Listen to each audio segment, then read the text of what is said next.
All right. All right. I've been sitting here listening to this music, this title screen music, for a while, trying to get myself in the right frame of mind to be well with the animals. Will I do well in Animal Well? It's hard to say. I was really afraid that when I booted up this game, it was going to have one of those warnings that says, you definitely want to play this with a controller. Because I know I want to play this with a controller. I play these types of games, and I always use a controller. But the only PC controller that I own is an Xbox One controller from some shitty off-brand that has a fucking proprietary micro USB cable. So even though I can find a few of these no longer in use cables around my house, none of them actually fits into the controller's weird little hole that has like a nub just to prevent any normal sized fucking micro USB from going into it. So since I can't find my proprietary Xbox One cord, I guess I'm gonna use my keyboard to play this game. So this is dangerous. This is gonna be a dangerous proposition. But hey, this game is brand new. It's been very hyped up, to me at least. Not only because Dunkey published it and he's been talking it up, but also because all of the early reviews from YouTubers that I suppose they sent review copies to have been very glowing. And I don't just mean because of the game's aesthetics. All right. Hey, I'm a little blob. So right off the bat, this feels... Oh, I'm already in another room. I didn't necessarily want to leave this room yet. Can I do other things besides jump yet? I don't know. Hey, there's a squirrel. Oh, he ran off.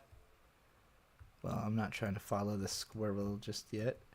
I don't think I can do anything else in this room though yet. I don't got no skills like that. Well, well, animal, well, playing with the light. Well, this game has already improved my mood tremendously. I found a clover egg. I don't know what that is. What this reminds me of right away is a game called Phlegm. It's a little indie game where you play as a literal ball of phlegm, like this little green ball of snot. And it's a precision platformer. I don't remember if I ever beat the last level of Phlegm. I remember being stuck on it. Because the game's only like an hour long, but then the last level is like as hard as beating the entire rest of the game. I don't remember if I did it or not. Well, I don't think knocking this light around is going to do anything for me, but it's very satisfying. I don't know, maybe can I knock it hard enough that it like burns the wall or something? That would be nice. I probably going to need something else. Probably going to need to come back here with some other tool. Oh wait, I picked up a thing. How do I use the thing I picked up? Oh. Okay. I guess not. Probably can't use it yet. Maybe it's a special purpose item. Well. Well. Animal well. Well. I can't land on that thing, can I? No. I can only knock into it. Okay, enough of that room. I don't know what Stellar Blade or Helldivers is, but people won't shut up about them. I literally know nothing about this game. This is very refreshing. Yeah, all I've heard about Stellar Blade is the non-traversy and like right-wingers making fun of other right-wingers for trying to start a controversy about a game over some real nothing burger controversy and trying to make a big deal out of it. And then I love these fucking lanterns so much. Oh, that killed me. Okay, I cannot swim. Good to know. And that is not a passable ball. Doesn't seem like there's much consequence for death, though, which is cool. I'm not a big fan of massive death consequence. Okay, so that... Okay, I can go back down to the other room, but I cannot fall in the water in the other room.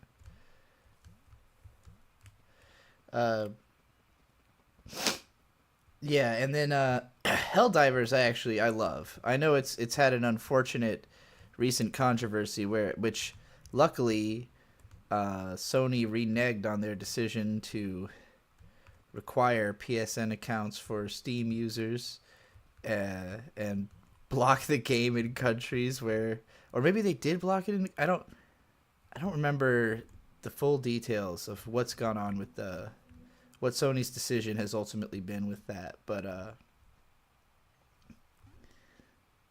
I know it's not as bad as it was going to be, because it was quite the outcry. Bird was theorizing about whether or not they just did this on purpose to prove how much people love the game. Like a lot of people suggested this when it comes to the Sonic movie, right? Where like they presented the trailer with this design that people really hated, and then the whole movie ended up having to be like redone with a different design, and it left a lot of people wondering if like if it was a manufactured controversy, if like they already had planned to change the design eventually, but just like it was going to be impossible to make a Sonic design that everybody liked, so let's just make one that's obviously bad and get everybody to angry at that, and then when we reveal the real design, everybody will love it. It's possible. Did Sony do this with the Helldivers thing? Like, was it just a way to confirm people's feelings about it? It's hard to say. It's just such a bafflingly dumb decision. Like, regardless if it was something they had originally planned to do, there had to be a point where like it became apparent that they had missed the boat and couldn't just like change the way the game already is. So right now this game is really heavily reminding me of another game called You Have to Win the Game, which it's similarly like a cute little indie platformer, but Metroidvania style open world thing. That game is super simplistic and you can beat it in like an hour, but the feel, the speed, the style of exploration, its like take on Metroidvania feels extremely similar to that. Hey, save points. So there must be something that matters when it comes to death. Like, it can't do nothing if there's also save points. So I'll be very curious. Whoa, what the fuck? Oh no. I don't know why I didn't expect him to go down like that. Okay, that respawned me back at the very start. So the save point did not contribute to where I respawned. But falling in water just must have different consequences than being killed by a monster. What would be the upside of requiring a Sony account? Like, I guess I don't even remember what their logic was. Like just I guess it's just easier for Sony. I mean, they have more information. I don't know. The game is published by Sony, and it's like it's on PC and other consoles, as well as I think maybe it's just on PC and PS5. I don't know if it's on the Switch. I don't know anything about that. So I'm not going to speak too much on this whole... Maybe I just didn't hit the save button correctly when I was in here before.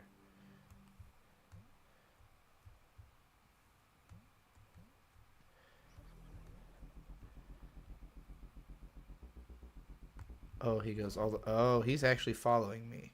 Yeah, okay. I just didn't save correctly before. I pressed the Z key instead of the space bar. It's interesting that the interact button and the confirmation button are different. Okay, so I don't want to do that. Oh, there's a crank in the middle of the room. This guy seems tough to get around.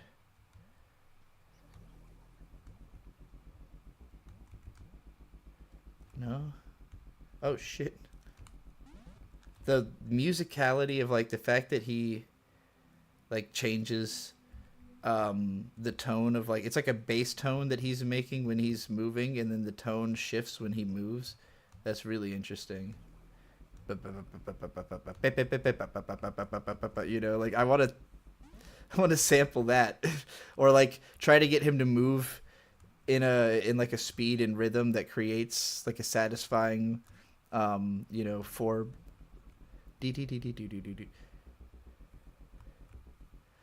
kind of reminds me of the tone of it reminds me of this song by the band Have a Nice Life called Guggenheim Wax Museum, as a bass line that's kind of like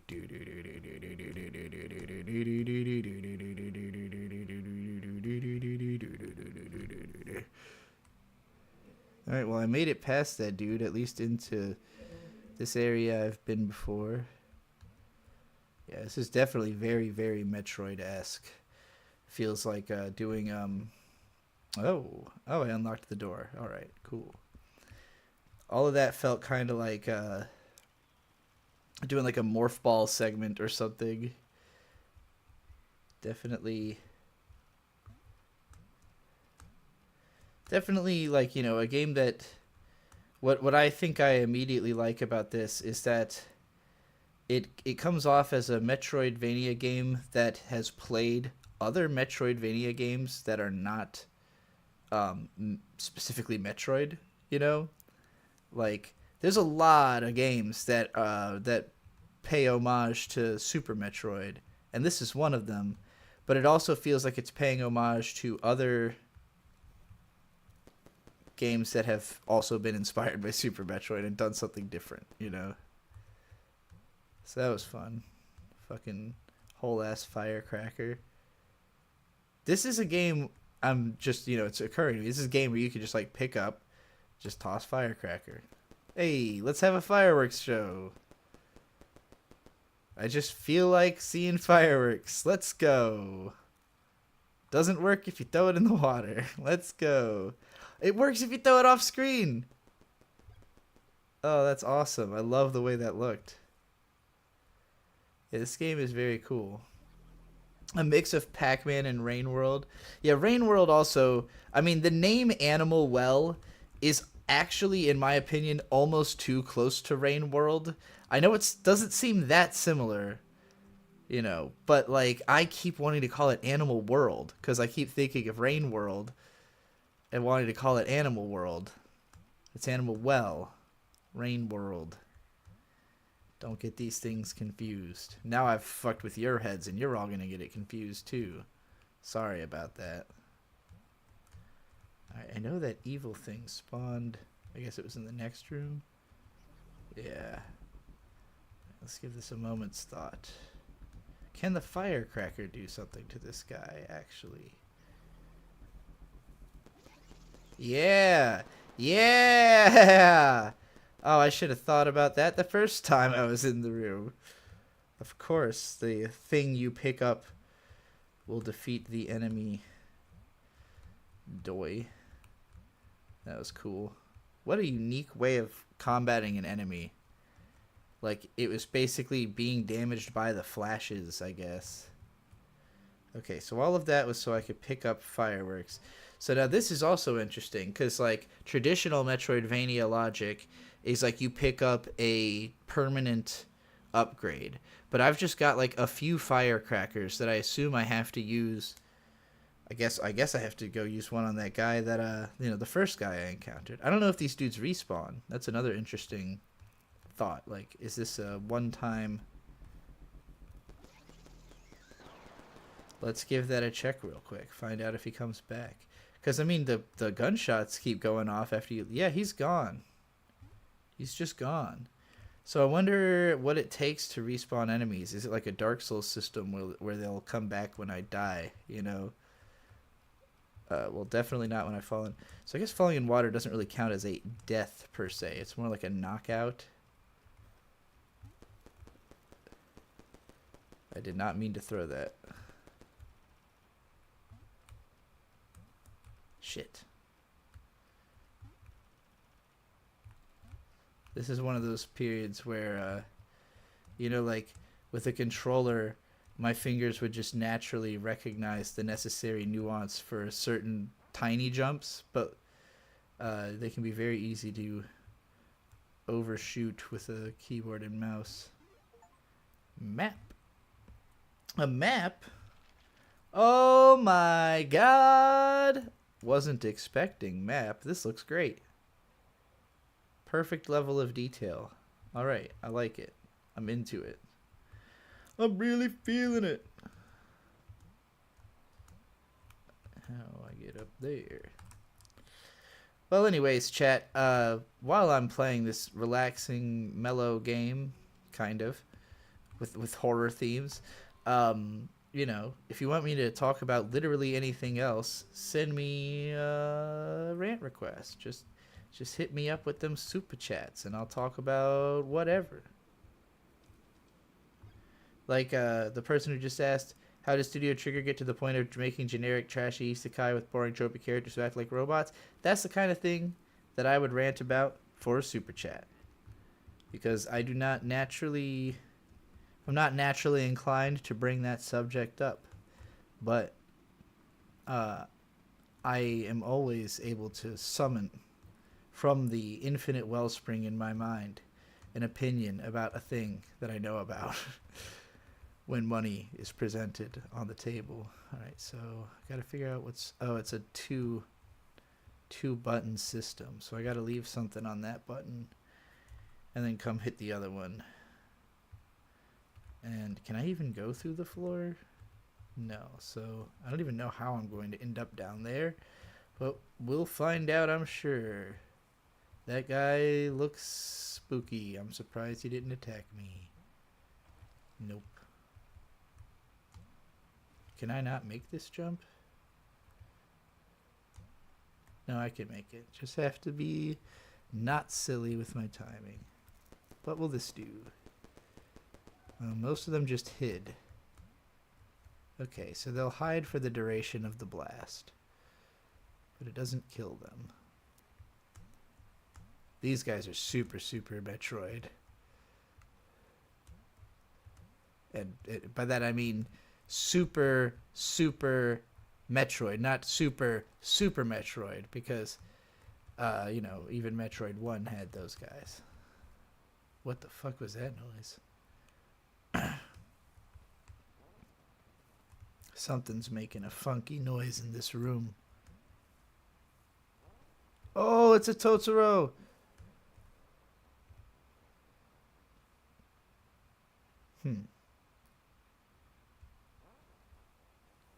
Do I want him to, like, do I want him to go somewhere specific? He won't follow me up the ladder. What can I do with this Totoro that I've got trapped under my command? Oh, I can go on his head. Ah, ancient Chinese secret. Okay, I've got the key to that door in the previous room. Let's go. No. Oh, I have, like, life? I had not even realized I had health at the bottom. Everything I had done had either killed me instantly or... Maybe I have been losing life when I fall in the water and not realizing it. That would be really funny. There's like Neon Rain World, yeah. I don't think it's systemically similar to Rain World. I know that game's like really... I haven't played it. I've seen Matthew Matosis talk about it. So my impression is that it's a lot more experimental and like freeform than this one. This feels very much like a traditional Metroidvania game. Like, it's pretty much drawing influence from a lot of those games, including Rain World. But I think mechanically it's more similar to, more common to the genre, I guess, is what I'm trying to say. I could be wrong about this because I have not played Rain World, though. I could just be going on impression. I did not mean to do that. I don't know if I can do anything in this goddamn room right now. I'll just fuck off. I'm getting out of here. This room sucks. Wonder where I can go to heal. And that guy keeps running around. Every time I enter a room he's in, he just runs away. He doesn't like me. Maybe this firecracker will light up this light? Maybe if I aim it a little better? I don't have another one. It doesn't just grow back immediately. Did I fuck it up? Was it just there for me to do this? And why are there so many moths on a light that's not even on? Hey, I got a super chat from June for $4.99. Thank you. Thoughts on the purpose of mediums of art, strengths, weaknesses, and what one can do and another can't, for example. All right, that is a good question. It kind of touches on some stuff. I'm trying to like your goddamn thing, but YouTube's being weird. I kind of touched on it. Oh, also Justice with $5 said, no rant topic today, carry on, and a little cute face. Thank you for that. Always appreciated. Anyway, but yeah, on the different mediums, I touched on this a little bit in a video called, what is the appeal of anime, where I sort of talk about why I think animation is unique from other mediums. But lately I've been thinking a lot about what I think makes music both particularly special and particularly insidious. Because, like, if I stop playing this game right now, right, if I just, like, leave myself standing here, there are aspects of the game that can continue on. But, like, the game is basically, like, not happening, you know? Functionally, this is a state the game allows to happen, but this is, like, far from fundamentally what you would call playing the game, you know? If that was all I did, was leave it on that screen. But, like, with music, you don't have to do literally anything. A lot of the times, it just happens to you. You're just, like, out in a place, and music is just happening, and there's nothing you could do about it, even if you wanted to, you know?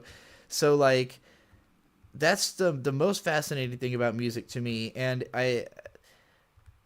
as I've grown up, I've come to put a lot of importance on recognizability.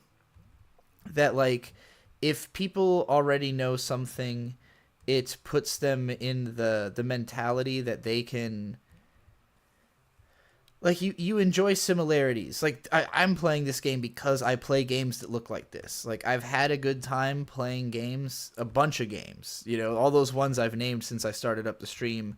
If you weren't here for that, like, you know, You Have to Win the Game, which just the screen layouts and everything of this remind me of heavily, and the overall pacing and feel of it. Rain World, that it looks like aesthetically. Super Metroid, that all of these games take a lot of influence from. You know, Cave Story. Like, I've just played so many games in this vein that I took one look at this and I went, well, that's, like, either going to be something, like, really amazing for me because, what's the fucking, the one that's very, very Super Metroid, Axiom Verge. Yeah, loved that game. So, like, I look at this and I think, man, this is probably going to be my type of thing. And I'm already enjoying it. You know, I'm already having a great time with it, not that far into it. But what I'm trying to say is, like, exposure, like, what you've already experienced very much informs what you choose to experience and what you're going to enjoy the most, you know, to experience. And so with music, you can just kind of force people to like stuff. Like, by incidentally putting it around them all the time, or to hate it. But either way, like, you're creating emotions in people um, very easily. You know, it's very easy to. Now, granted, it can be difficult to put your music in front of people. And, like, if you individually just, like, make a song and then you try to play it for people, anybody who doesn't want to hear it is just going to tell you to shut the fuck up and stop playing that music. But they're not usually going to do that to, like, a business owner or somebody who they don't think can control the music, or if it's just playing for, like, the couple of minutes you happen to be in a place. And, like, all it takes to get a place to play your music is money. You know, it's the whole concept of payola. And, like, music is so heavily commercialized that on a very deep level, you know, the people who run it, the people who sell it, understand how to get it in front of people. They understand, you know, I've noticed I've, like, gotten darker, haven't I? Was my character always this color? I don't know if that's an effect of how many times I've died, or if I just didn't, if it's just lighting. No, I look different in this lighting. It's probably just lighting. Yeah, okay. Okay, yeah, it's just if you're in the light or not. I just hadn't noticed at first. Duck, I like you. You're a good duck. You're a real quacker. Quack. I don't want to scare the duck. I would throw dynamite to see what it does, but I don't want to hurt the duck if it, you know, if it might hurt him. I don't know what's the deal with this mouse up here either. Nope. There's like a mouse altar. Anyway, what I was saying, you know, it's easy to get music in front of people if you have enough money or power. You know, this is kind of on my mind because of this whole Drake Kendrick beef, where part of what Kendrick accuses Drake of is basically like, your music is only as successful as it is because you are able to put it everywhere incidentally, and it's in the best interest of the head of Universal Music to basically have one artist that is, you know, is on payroll that they have under total control, and not have to worry about keeping the rest of the arts, you know, afloat and alive, if they can get this guy into enough people's ears for long enough that it occupies all the space that other music would take up in their lives, you know?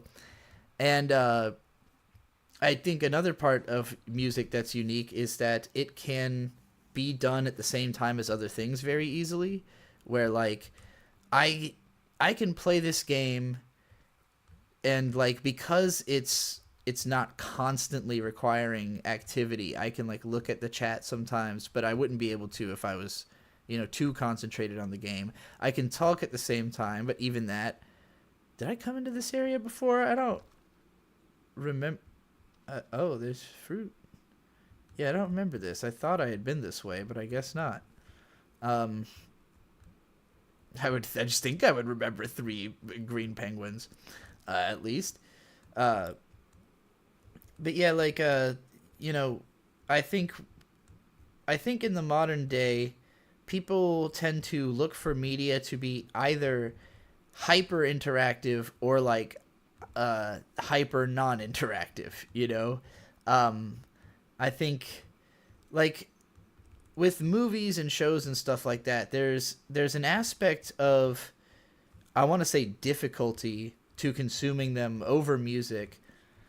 I mean, music can be difficult. Obviously, a lot of the music I listen to, a lot of people hate. They would consider it challenging, and mostly it's challenging to find it palatable, you know, when it's challenging. But when music is palatable, it is almost never challenging. Whereas a film or a game can be palatable and challenging, I think, more easily, because it can challenge you in, like, a narrative sense while being pleasant in a aesthetic sense, or vice versa, you know? So there's just a lot more leeway, but also a lot more, oh boy, it's the freaky cat thing. It's the freaky LSD cat thing. I think this guy follows me for like a while. Fuck. No. Oh, what does he do? Does he not hurt me? Does he hurt? Did he hurt me? I can't even tell if he hurts me. Yeah, okay, he's hurting me. Okay, I need to get away from this spooky LSD cat. How do I... He's making spooky noises. Ah! What a turn the crank! God damn it. Okay, that wasn't the way to handle that situation, I don't think. That guy is spookier than I thought he would be based on the trailers. Okay, I've been on that first rant for a long time. Obviously, I could go into a fuckload of depth about the way that all the mediums are different, so we'll call it at this one. One of the interesting things about media is the different ways that it can be engaged with. I have to move on to other super chats.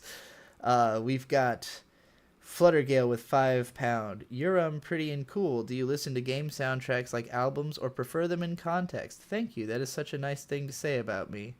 And I do. I don't listen to game soundtracks very often, especially not lately, because like this game and Helldivers 2 are the first games that I've really gotten into in like a couple of years.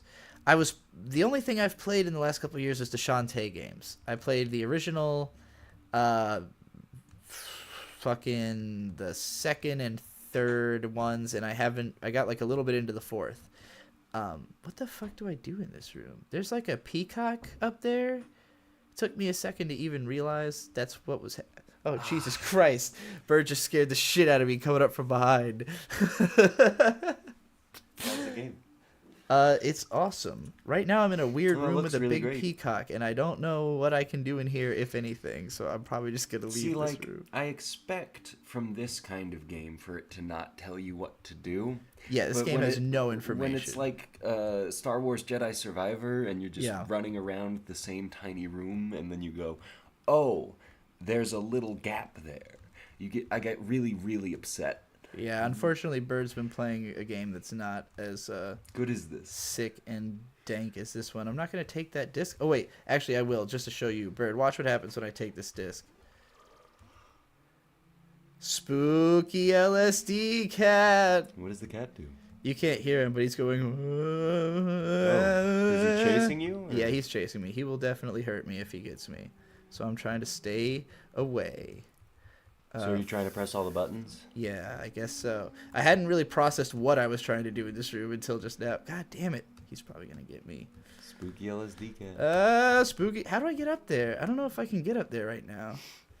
Maybe I needed to have the block up even higher. I don't know. I probably shouldn't have taken the disc before attempting this challenge. Oh, yeah. But anyway, to get back to answering the super chat. Yeah, the bird's taken off. I love you. Have a good night. I'm trying to think of which game soundtracks I've listened to the most. Probably Persona 3, because I had bought Persona 3 I bought the special edition that came with the soundtrack. So I ended up, I'm just noticing that parrot up there. There's always animals in odd places here. All these little capybara statues, like, you think you're just looking at like some neat little aesthetic, whatever, and then you kind of pay attention for a second. You're like, oh, there's fucking there's little guys all over the place. What's going on? Oh, I'm back here. Okay, I remember having gone this way. I think LSD Cat direction is still the right way to go.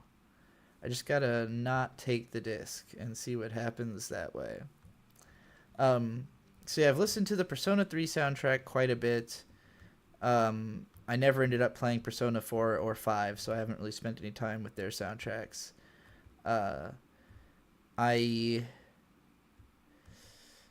have listened to the Dot Hack game soundtrack quite a bit. In all of the music from the Dot Hack franchise is just incredible. I don't know what it is. I mean, I know what it is from the original show was Yuki Kajiura, who is just a legend, and then Yoshino Yuji, who did the Legend of the Twilight OST, also very good. But the game soundtrack is also cool. I haven't spent as much time with it as the anime. Zelda soundtracks, sometimes I just, even just for the sake of nostalgia. Oh my god! What the fuck? Bad dog! Bad dog. I shouldn't be getting loud.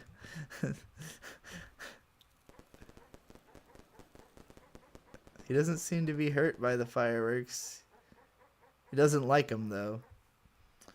So yeah, I would say I probably listen to game soundtracks more in context. I definitely did listen to the Undertale soundtrack quite a bit also back when that came out. Butthole Weeb with $5 said, love streams, possibly re-review Pokemon designs for drunk streams again with Bird. Also, what's a rare anime you'd think it'd be fun to review with me? Well, we still have to do the goddamn review of fucking, what's it called? Heike Monogatari that we were supposed to do at some point. Because I do think that you would be a great contributor to my ability to understand that show and talk about it. We might have to just like watch the show together sometime. And then aside from that, what you said, yeah, Pokemon designs. The only reason I haven't done that is it took fucking forever. And I, oh well, that was weird. I guess does he only get upset if I like move in a certain way or something? He didn't even attack me at first. I forgot the dog was there. All right, that was a mistake. Yeah, it just, when I did the ranking all the designs with May, both of us sharing all of our thoughts on every design, it took way longer than I had anticipated at the time, and it was kind of like, well, I want to follow through on it because I knew that she and I both would have a lot of opinions about the designs and have fun talking about them.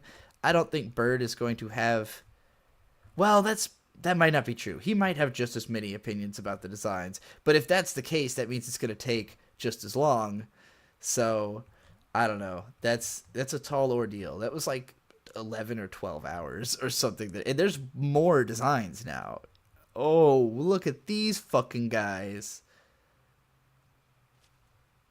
This game is fucking aesthetically off the chain. There's so many moments that I just want to stop and look, and I'm just like, damn, what the fuck, you know? The animation is so good. The lighting effects are so good. This game is like 34 megabytes. This game downloads and installs in minutes. And it's aesthetically just beautiful. The character goes to sleep if you sit there long enough.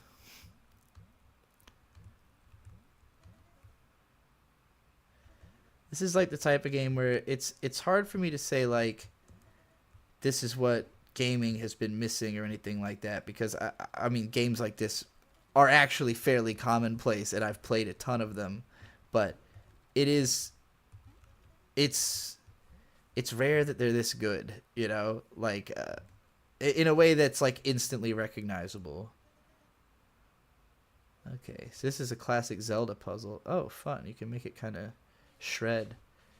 What am I trying to point it at? Listen to the little sound. Very Zelda, actually, with the musicality of it, because that's super Wind Waker. It's adorable also. I don't really know what I'm trying to aim this at, though. Listening to it is fun, though. How much can it, like...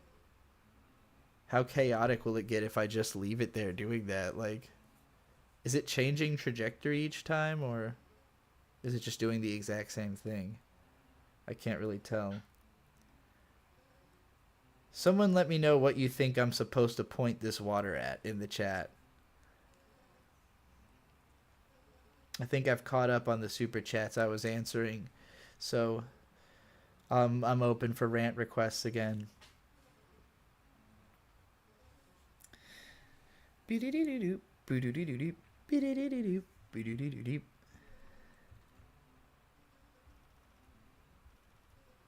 feels wrong to have stopped that little groove I had going.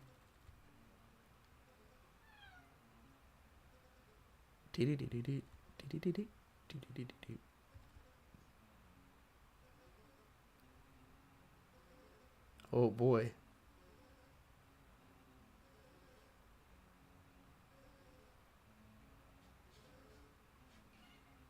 I don't know why I find this so fucking entertaining.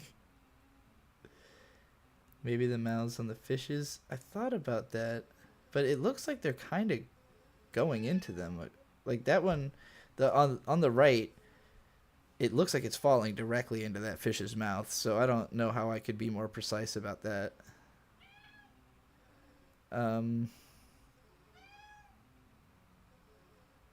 I noticed there's like a waterfall under the floor too. That's interesting.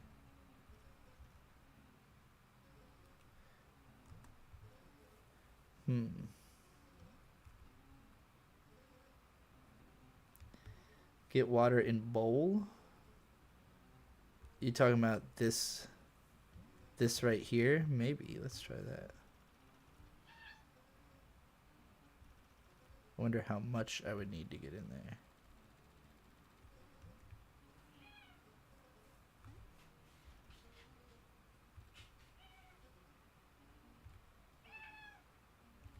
Slight adjustments made over and over.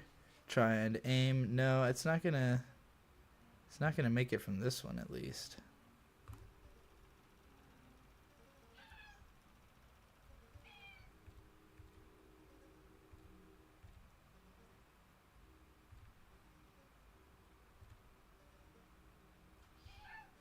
This is mega autistic of me, but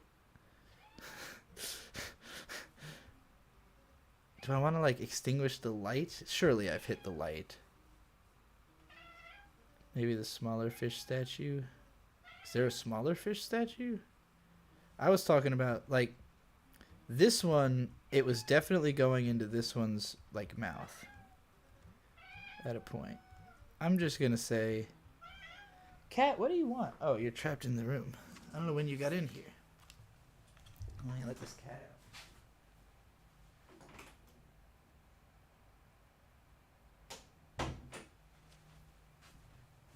I thought that cat was outside the room trying to get in, but it was inside the room trying to get out. I was very confused. Alright. Gave up on trying to do the little water puzzle. I was getting too into the music, honestly. Like, listening to that is weirdly addicting. Like BBL Drizzy. BBL Drizzy! Anybody else? Comment, please, please, in the chat. Let me know if you've had BBL Drizzy stuck in your head. I need to know.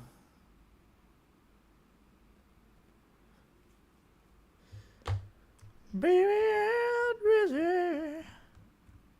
Also, what's your favorite version of BBL Drizzy?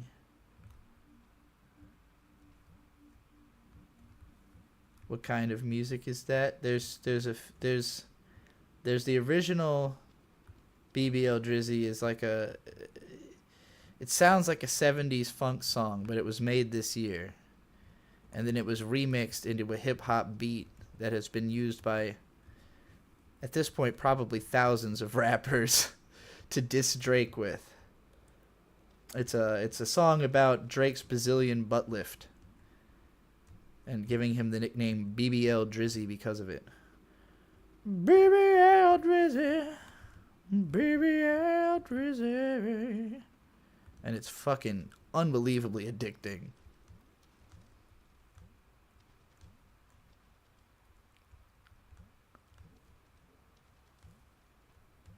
Alright, what happens if I do not take disc? Can I do this with no disc? Is taking the disc my problem? Seems like I could maybe get up there in time. Yeah, okay. Without the fucking LSD cat breathing down your neck, it doesn't feel nearly as harrowing. I assume I will need the disc at some point. Actually, is the disc the frisbee? Like, is it the web? I don't know if I've ever picked it up and lived to confirm what it is or does. So I might have to go back for it after I get a little further. Felix Vid says, yup, got BBL Drizzy stuck in my head. Hell yeah. I hate that it's validating AI generated music though. Is it AI generated? Like the original song AI generated, or what, like which part of it? BBL Drizzy. Cause it's fucking really good. If If any part of that was done by I am very impressed. Because fucking that shit has been stuck in my head like a motherfucker. Oh, no.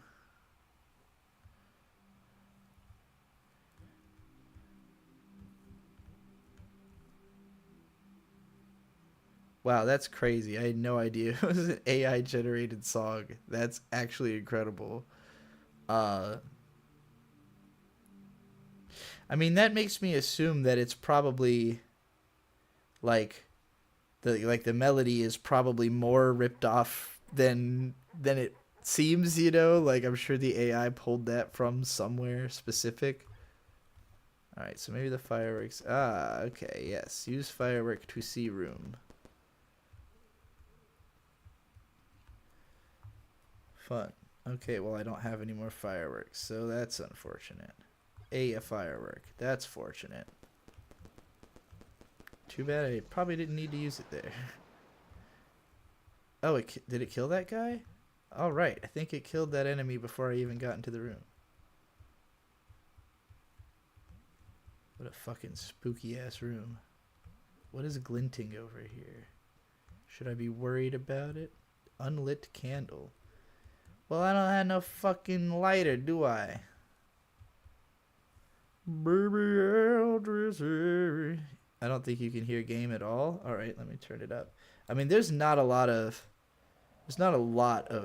game audio, but that's also why I think I can turn it up, and it'll probably be fine.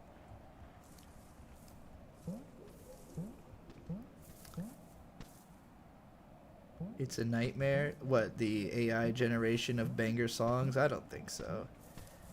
I don't think people should be bothering to write like pop music, you know? Pop music has always been just by numbers, and serious musicians have always made fun of it anyways. Like, the fact that an AI can get a song stuck in your head isn't really technically impressive from a musician standpoint.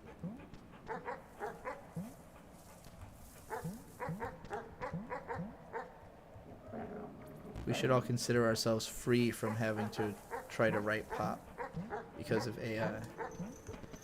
Baby Eldridge. Like, I mean, sure, AI gave us BBL Drizzy, but would anybody have cared if it didn't become... If Metro Boomin didn't turn it into... Like, I would have not heard the original song of my own accord. I just would not have come across it. I only heard it because I was trying to find the sample for the Metro Boomin remix. You know, I would never have heard the Metro Boomin remix if Kendrick hadn't gotten involved in the Drake beef and made it such a big deal. So I never cared about Metro Boomin.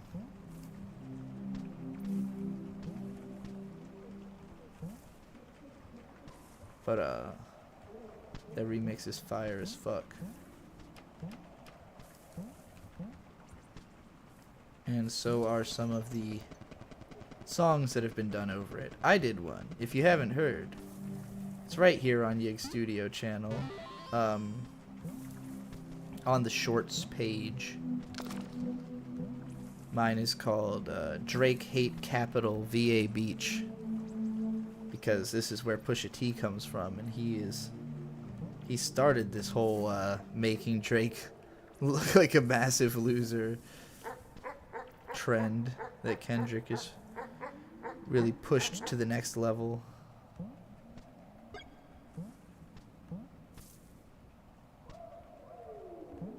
Ooh, that's a spooky sound.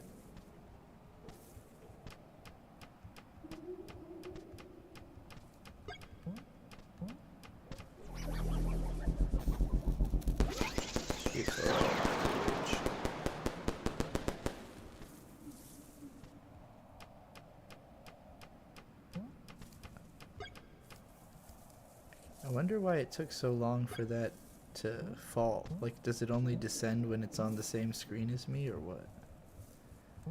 How does the technology work?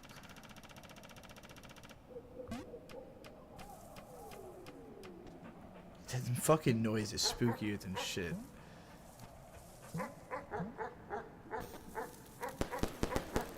Okay, so yeah, he'll be distracted by that. Oh, but he can still grab me even while he's freaking out. That's nice. I don't remember what was up here. I'm pretty sure. Oh yeah, it was this. So I don't think I can do this room without something I can throw at the switch once I get to a certain point. So I don't think I can even make this. No, I can. Did I do this room before? If I hit this switch, are the platforms gonna disappear from under me? Yeah, okay. That's fucking hilarious. Alright. Mark Moon with $2 says, rant about memories of Digibros with Vic. You mean the show Digibros. You know, it was a pretty fun show to make. It never really got a lot of attention, and I think I made a big mistake by making too many channels. And I know it sounds funny for me to say that because I'm still making, I've just created the We Watch Anime channel, but that's only because this channel is quite so fucked. At the time when I first created Digibros, I was just trying to do Game Grumps, and I think like trying to stay too close to Game Grumps formula, and like thinking that I was just of the mindset like, well, nobody's gonna have time in their day to watch Game Grumps and my show, like I viewed myself, I guess I just viewed the show as like something second string. And this is a mistake I made with a lot of stuff early in my career. Is just like I always looked at it as like I have my main content and then I have side content, and like now I just try to treat everything with the same seriousness. Like this isn't a random gaming stream, it's not just like I'm playing video games for the sake of it. It's like Animal Well came out today. It's the first game being published by video game Dunkey, who is one of the biggest voices in the field of reviews on the internet, which is my sphere. It's a game obviously made for me as a Metroidvania player and 2D platformer player. So like this was more like opportunistic, it's not incidental. And I think with Digibros, occasionally we had like episodes that were more successful because I had put better thought into, or just like they had that not incidental, but what's the word I'm looking for? The quality of like there was a reason to pick that game at that time. Like when we did the Sword Art Online games and stuff like that, like if more of it had been intentional and deliberate and not just kind of like, all right, well, what's another nostalgic game that we can play together, I think we could have done more with it. But as it was, it just ended up being like a fun thing, like basically an excuse for me to talk to Vic or to my other friends, because it was also the Digi and Friends show. And during that period of my life, I really didn't want to do anything but work on YouTube. Like I was just grinding at trying to be more successful, get big, and try to have some kind of breakthrough. And again with Digibros, I do think there was possibility there that we could have had a more successful show if I had understood more of like what I was doing with it, and not just trying to copy Game Grumps and thinking that I could have success doing almost the exact same thing, like creating unnecessary comparison and competition with that show, when really Digibros was more like a podcast. And so when I started doing other shows in the future that were similar to Digibros, I started taking more the tack I wish I had in the first place, but I wasn't doing it with Victor, so it's not exactly the same, you know. But these days, Victor has a very successful personal career. You know, he's not out to try to chase any kind of YouTube success or, you know, play video games for a living. He plays video games on his own time and has a lot of fun with it, but doesn't have to. Victor hates having to talk while playing a video game, you know? Like, that is a task in and of itself. You're basically, like, taking something that you love doing and combining it with something that you don't necessarily love doing unless you love talking. I love talking more than I love playing video games. So for me, it's more like doing the stream and talking over the game is going to get me to actually play it, you know?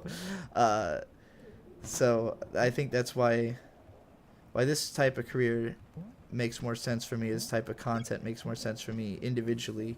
I also did most of the talking on DigiBros anyway, but I was always insecure, or maybe just not really that capable of playing the game and talking at the same time.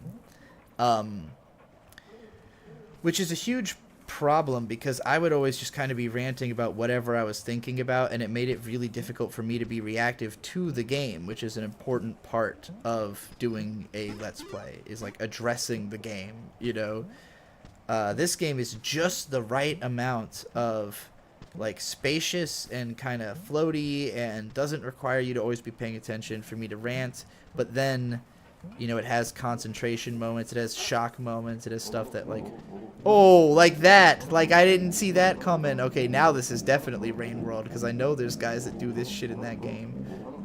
Fuck, get him off me, get him off me. Oh, I don't like it, he's like a Jake dog but really bad. Oh no, oh, this is a trap. How do I get out of here? Oh no, I'm getting centipede murdered. Ah, what the fuck? I have no idea how I was supposed to get out of that. That was horrifying. That was the scariest thing that's happened in this whole fucking game yet. I have to piss. That made me have to piss. That scared the piss out of me. I'll be right back. While I'm gone, think about Baby I'm Drizzy. If you haven't heard that song, actually, it's short. You could go listen to either the AI version. Oh no, go listen to my version. Yeah, just open up, go to the Shorts tab. You know, use that middle clicker on your. Anyway. Be right back.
Laying down on my sit, how do I find the song? Right, if you're looking for my version, it's literally on the Shorts page, dog.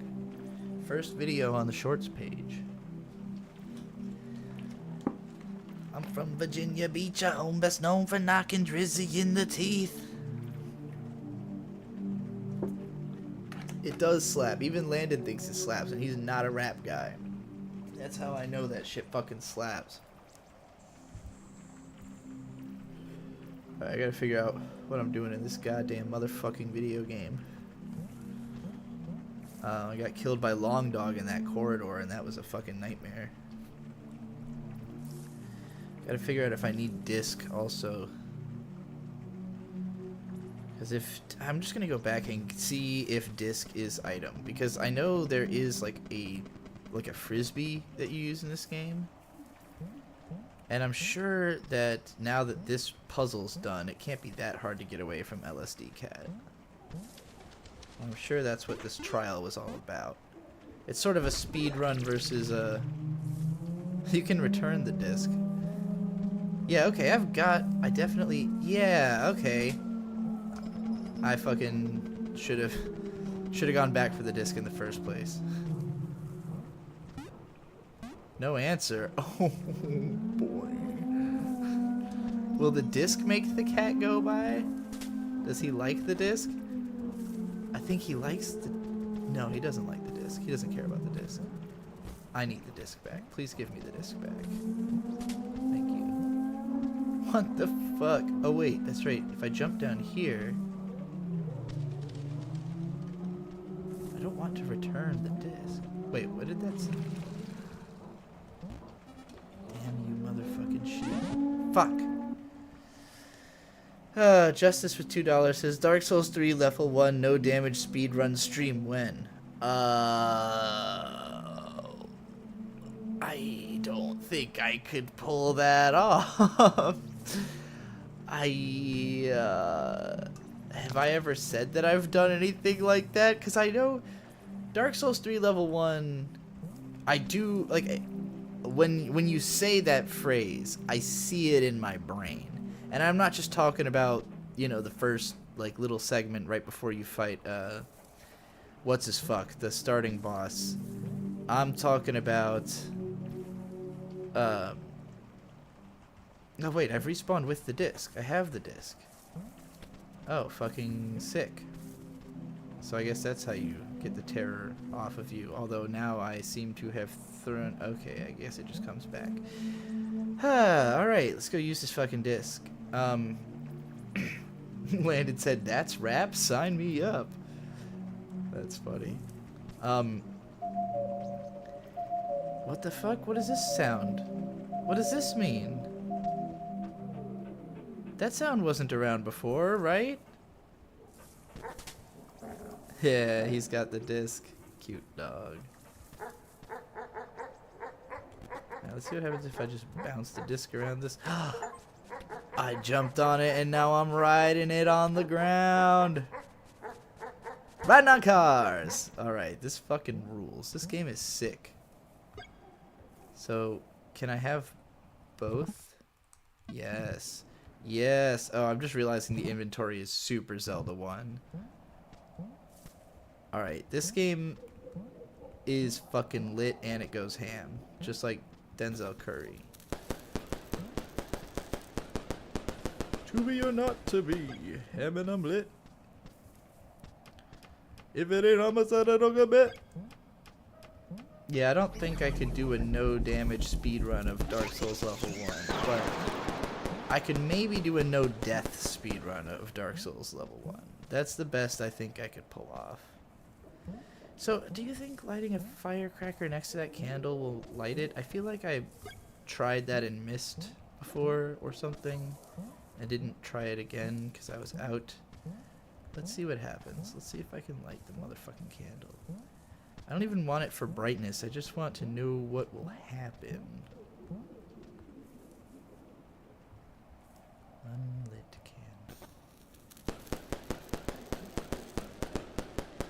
I guess that's not enough. Okay, whatever. We'll come back to you, unlit candle.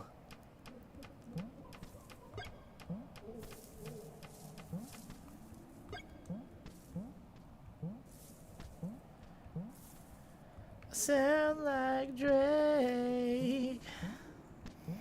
It was really funny. There's a YouTuber called Black Hokage, and I used to watch him like fucking way back in 2012 probably, and he had a bit where he would go on Call of Duty and just play this obnoxious character where he was pretending to be the son of Drake. And he kept insisting that he sounds just like him, and he'd be like, "Oh, I sound like Drake," which was like my first real exposure to Drake as like a pop figure. So Um, it's always been kind of hard for me to take him seriously. I've always looked at it like, oh yeah, like you know, Drake is a punchline, you know, a joke about pop culture. How did I fucking do this before? Why is he so hard up on me this time? Okay, I guess he like sees you if you pass a certain point, so I want to throw. No. Oh right, I've been using firecrackers to distract him before. Doy.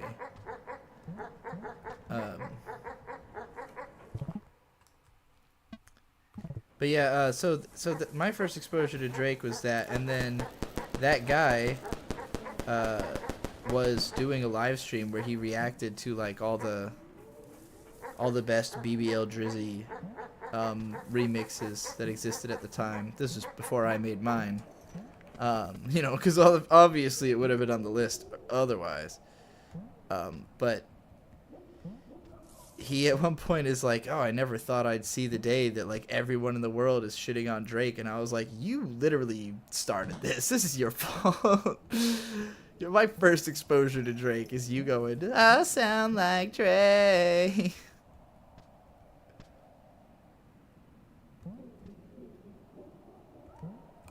Shit.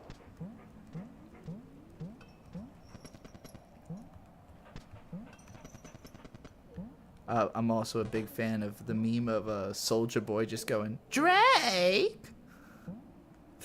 Fucking gets me every time I see it.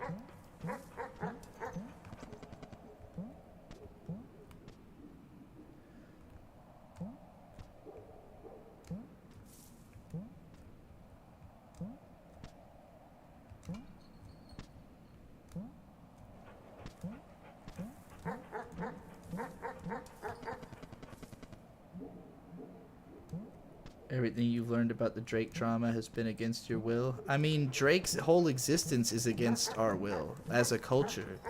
Drake is like basically the industry forcing a superstar down our throats because it's easier than creating like, you know, a diverse cast of musicians and a rich culture of music. It's a lot easier to just shove one dude down everyone's fucking throats as hard as humanly possible. You gotta understand it. Like I was talking about this familiarity stuff earlier. I'll answer this super chat as part of this rant. Justice with $2 says, which Drake album or mixtape is your favorite? Your answer being, if you're reading this, it's too late. So I have not liked a Drake project or mixtape all the way through. I've never been a Drake fan, mostly because his fucking lyrics are cringeworthy. Like, just the stuff that Drake says and raps about is usually just on an emotional level not relatable to me. You know, it's just like, there's a lot of music. This is actually probably my biggest problem with pop music in general, is that like so little of it is from a relatable emotional perspective to me, where I'm often just like, yeah, I would never say or think, I would never feel this way, I would never say these things, you know. And Drake is a prime example of like a guy where it's just like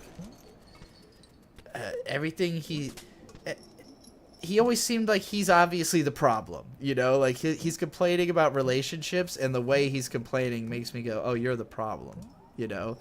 And I don't know, that's always been like a weird place to be as an artist, you know, in my mind. I'm not sure how I'm gonna get to the other side of this. Oh right, I can fucking fly on the thing. I forgot. I can fly on this disc.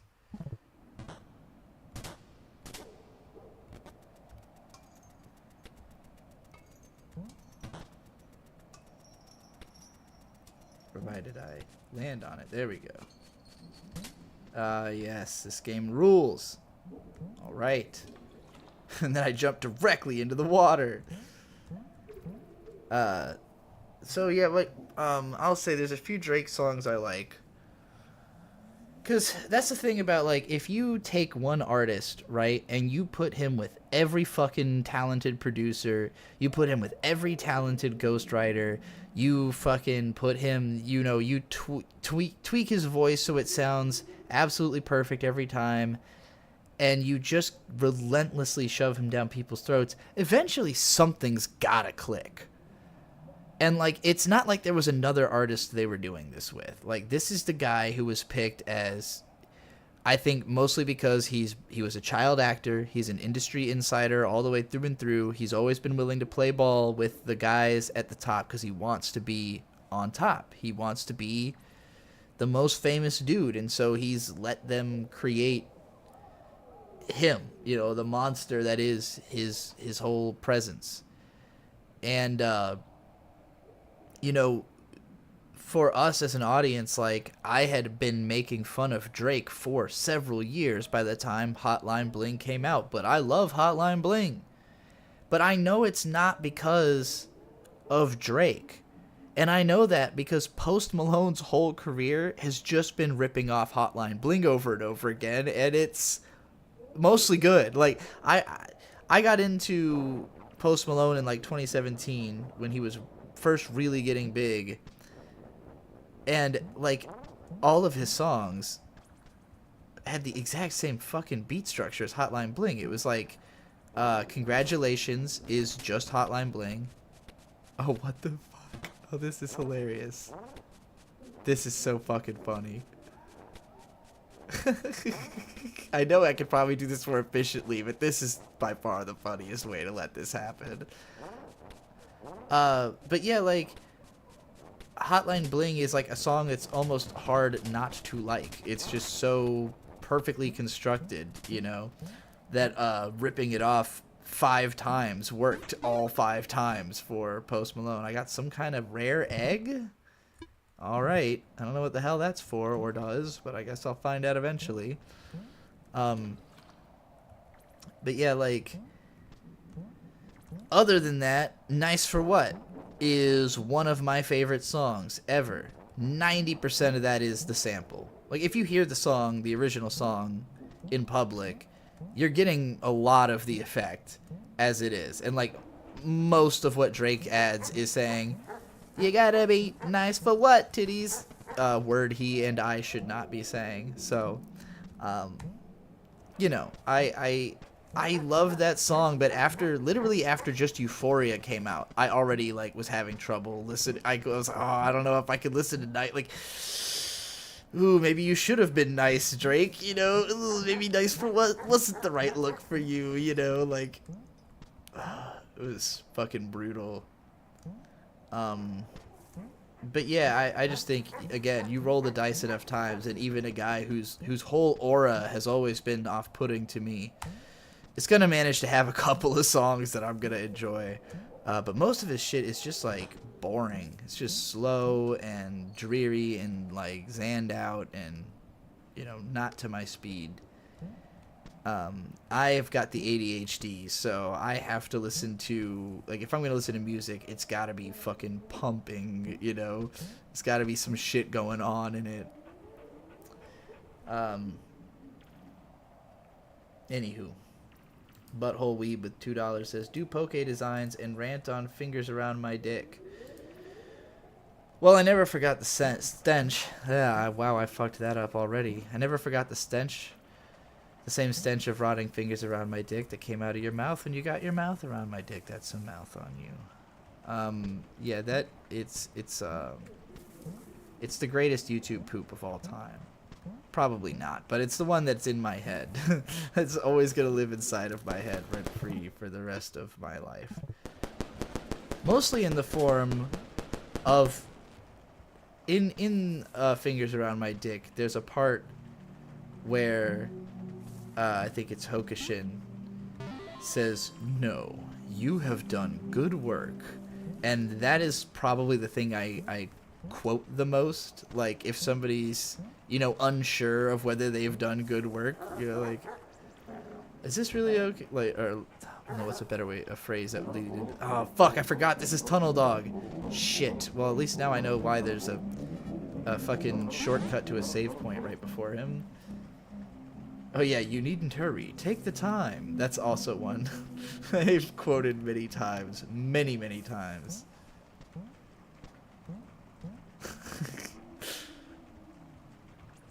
And also, maybe you need a minute to respond.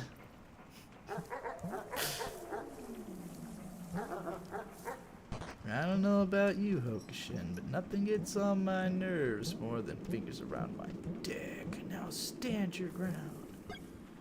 But wait, I can explain.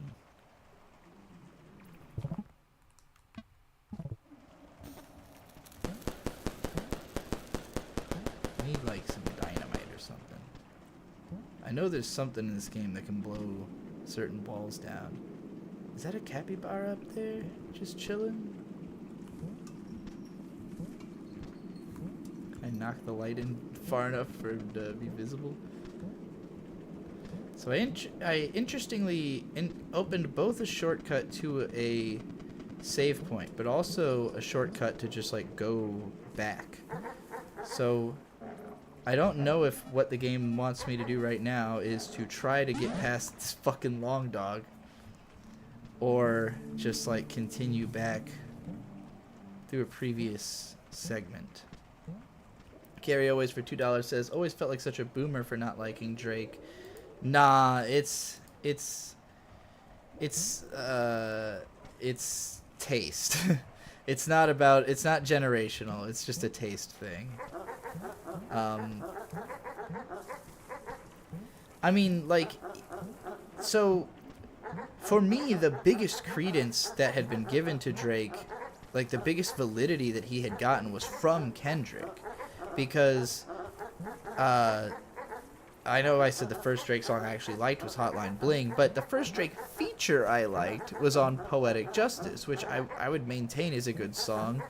And I would have maintained that Drake's verse on it was good, but when I first heard that song, I didn't really know that Drake's like Canadian and mixed race.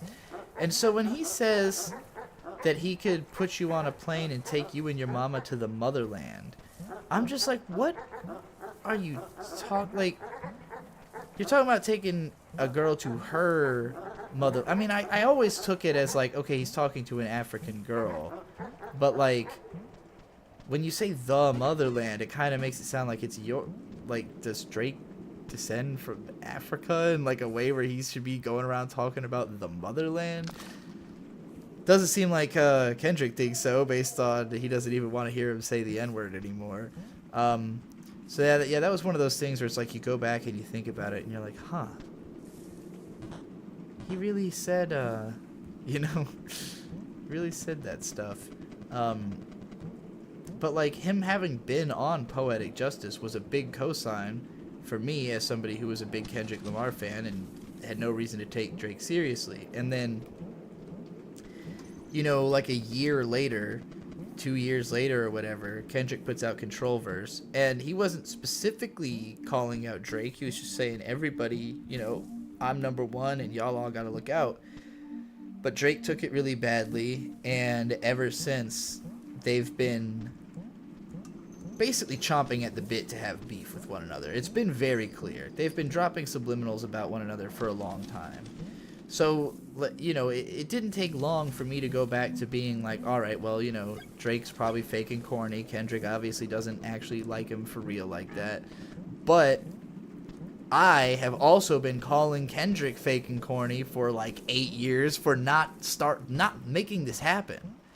And like, I understand he sincerely did not want to have to do this, because I mean, he is kind of, even if Drake is the bad guy as like a person, ruining someone's career is not a nice thing to do. It's not something a good guy does, you know. It's something the boogeyman does, and Kendrick had to become the boogeyman that he always said he would be if he felt threatened and if he felt he had to, but he just never had felt he had to until now. And you know, I'm surprised at how much it took. But I also get that for Kendrick, like, if he had come at Drake at any point where he wouldn't have an absolute victory, it could have fucked up his whole career. You know, to come at the number one guy and not come at it and win, he would have been fucked, you know? Drake might be fucked. His career's definitely taken a massive blow.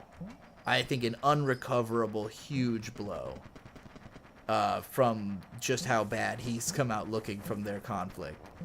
But, you know, I think Kendrick needed the right moment to do that, and I think Drake got desperate because his career is slumping. You know, he's starting to not be the number one guy in music, and so he's trying to, you know, rekindle the fire and make people talk about him again by coming at other people, and he just came too hard, you know.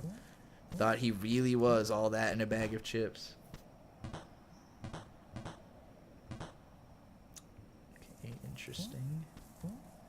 No idea what I'm trying to do in this room. Okay, so I didn't realize that would make those guys run.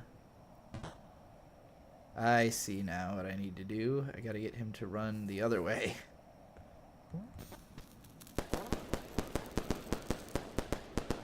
No, that didn't... Ah, you son of a bitch. Wonder what went wrong there. Oh, I see. I see. I gotta drop him on the correct side. Shit. Oh, it's only up. Okay. I hadn't realized the bottom part wasn't opening too. Do I have firecrackers? Are there any in here? I don't know if I need them. No, I think my purpose is to knock him off of the first platform onto the second platform. Are they supposed to be in perfect sync like that? So once I get him onto the second platform, he'll fit through the door. That didn't... That was... Oh, because I opened it too early. Okay, I see. I was like, why did that even happen? Alright.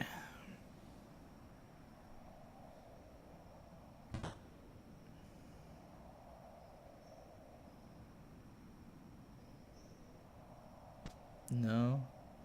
Okay. Okay, I'm starting to understand this a little more. There's a little more tactics to this than I realized. This is going to take some careful thought and timing.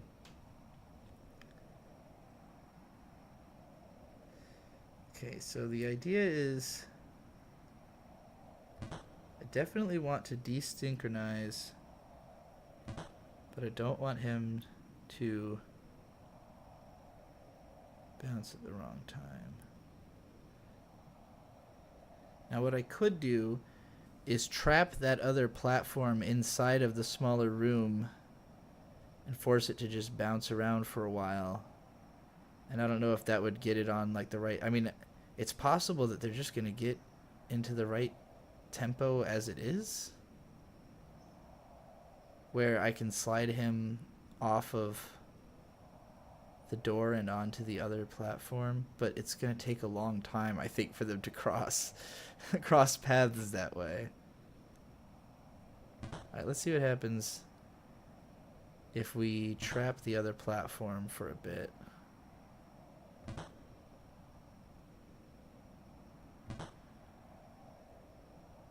I don't know if that helped.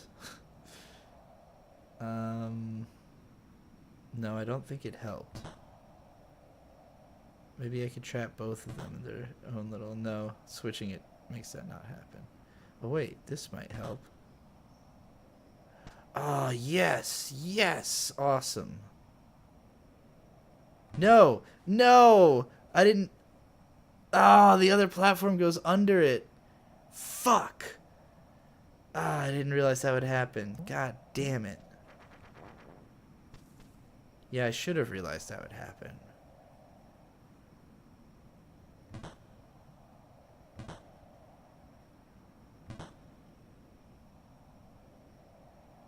Alright, y'all. I'm gonna do this. I'm gonna get it this time. Every little thing is going to be all right.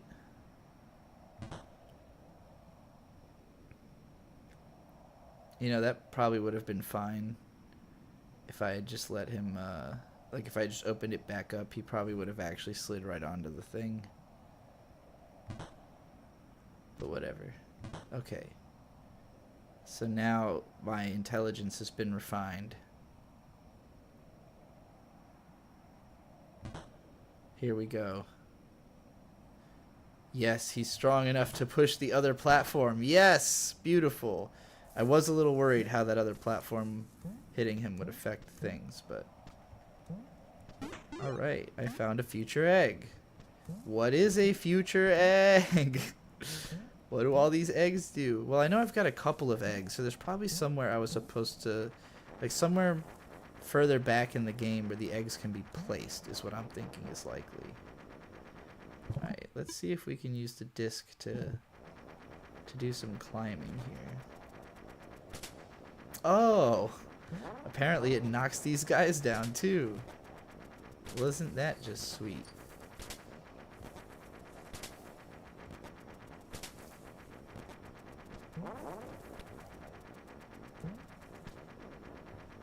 Kinda easy to miss the jump.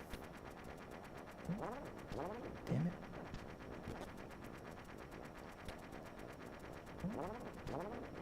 Wow, my timing fucking sucks.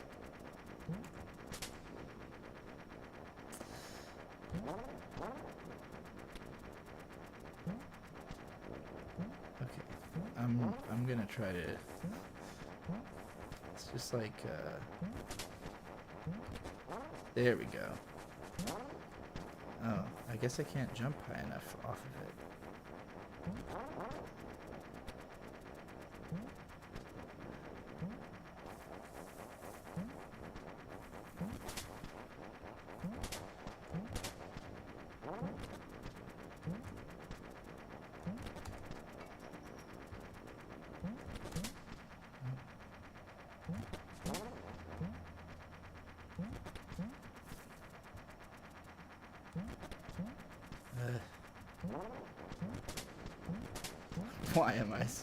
Why am I so suck? Ah, I keep accidentally hitting jump right after getting on the damn thing.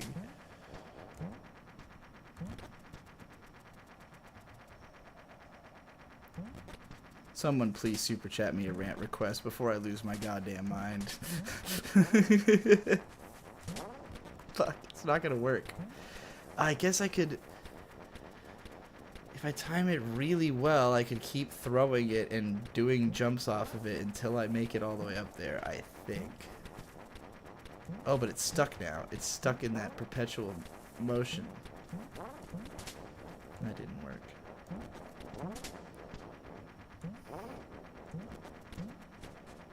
Okay. Probably should have realized that I could have just done it there. These guys even actually hurt me, or do they just like run up to me wanting a big hug? I don't think I can make it up there. Maybe I have to fall down to that from somewhere else.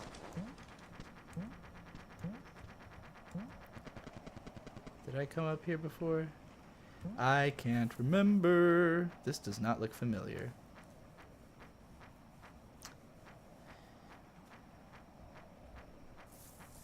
You can remove Drake's verse from Poetic Justice and it's still good and serves its purpose on the album. That's pretty much true. I mean, his verse just says what Kendrick's verse says for the most part, except for with that extra stuff about the motherland, which in retrospect feels very cringeworthy. So, yeah,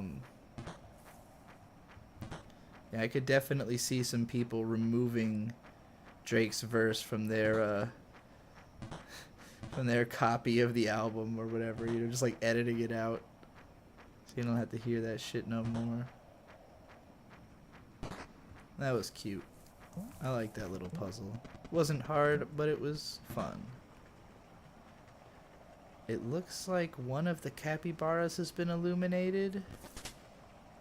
Oh, these vines prevent your thing from going. That's neat.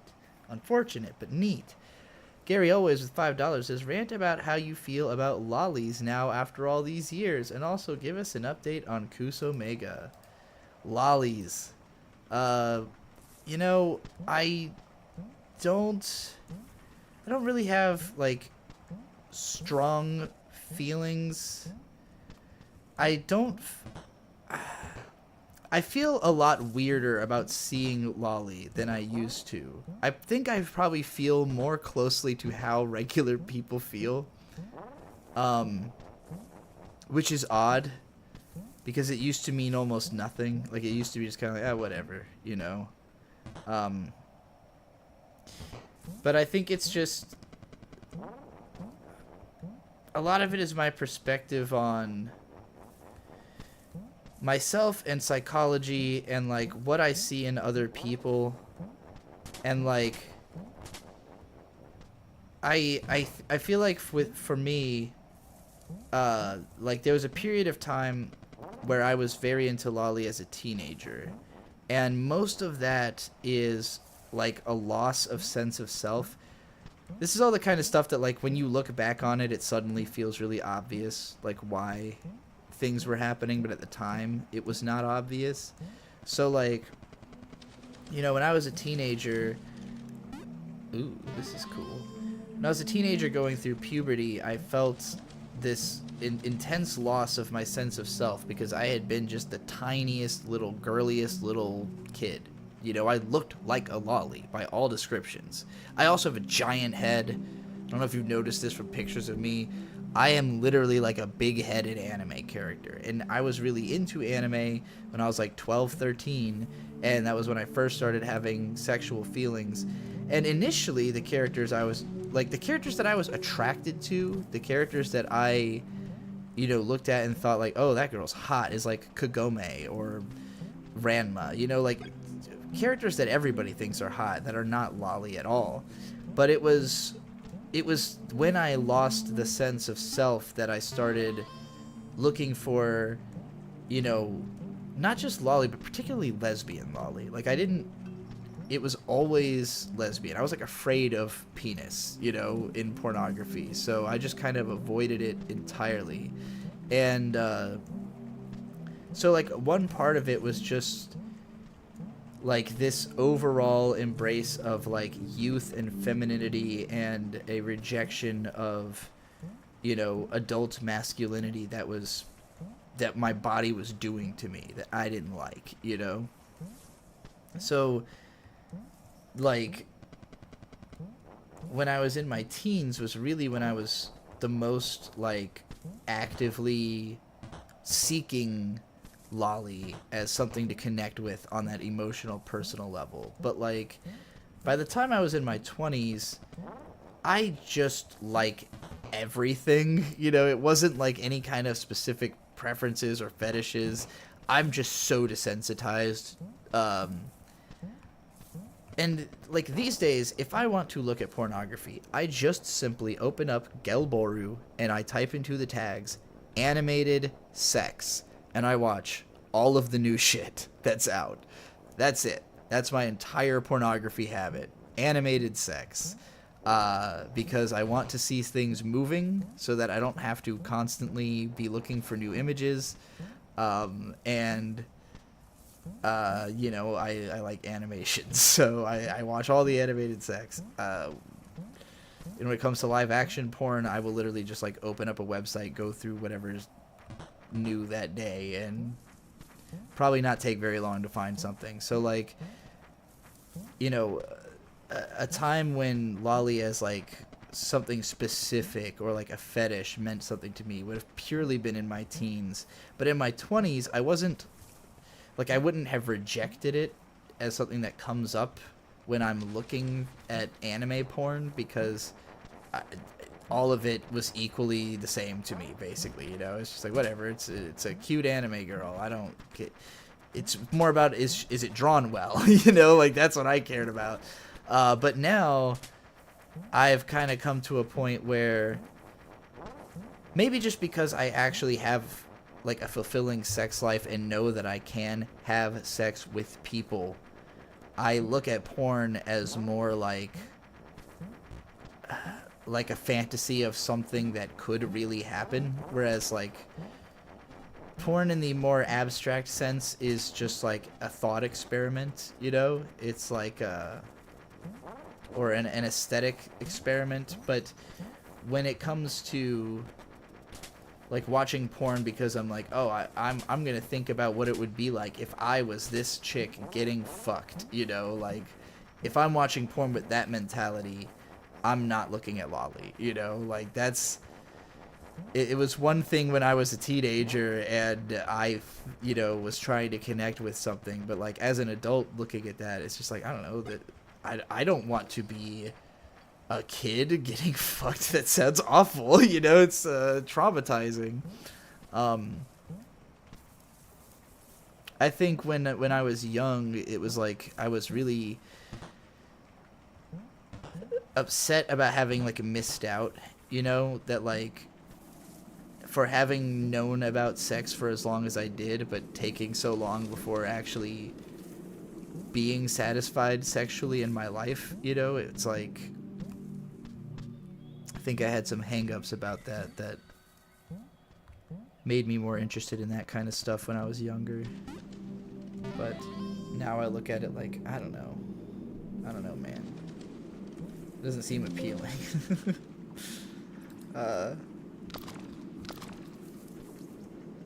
So yeah, that's enough ranting about lolly.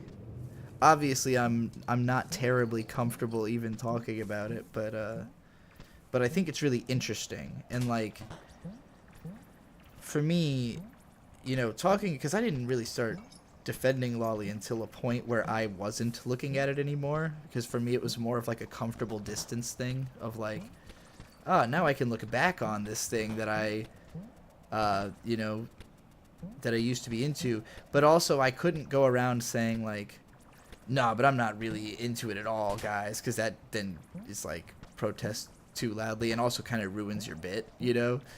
So up until transition, I was still kind of being edgy about it, but now that I feel like those original feelings are so tied to my trans experience, and I don't want other trans people, like, I don't want it to be that people listen to me talk about that as an aspect of my trans experience and then take it for granted that that is just something that, like, other trans people would feel.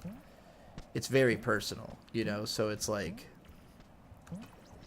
something I would want to be more careful in how I shared about, I guess.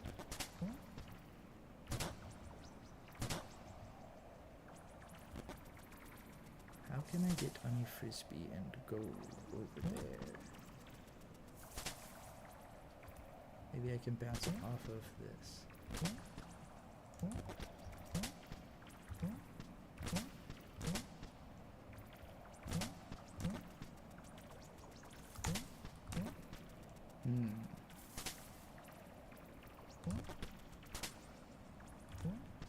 Fuck.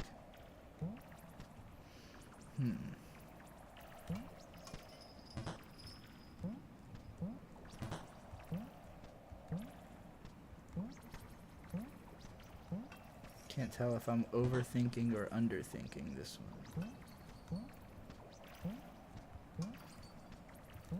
Thinking I probably want to bounce the thing from here, right? It will brush past some foliage.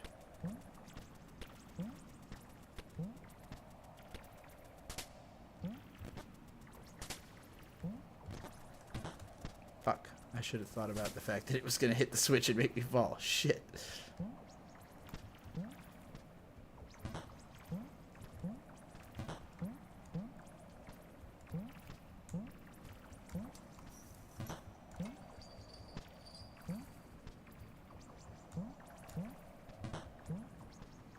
When I was 14, my fantasy was Rei Ayanami, says Gary always. Oh, believe me. I mean, when I was 14, I did not know how to find, because porn wasn't just freely available everywhere safely. And I knew that. Like, I knew that it was not safe to go on any porn websites. So I would just, like, go on Google and Google porn or, like, anime porn or hentai or something. And you'd get, like, some Evangelion fan art with their tits out and be like, oh, shit. Ray's fucking so hot. So, yeah, I feel it, but... like that's another place where, like, you know, Vito on Biggest Problem will be like really insistent that like Asuka is really hot.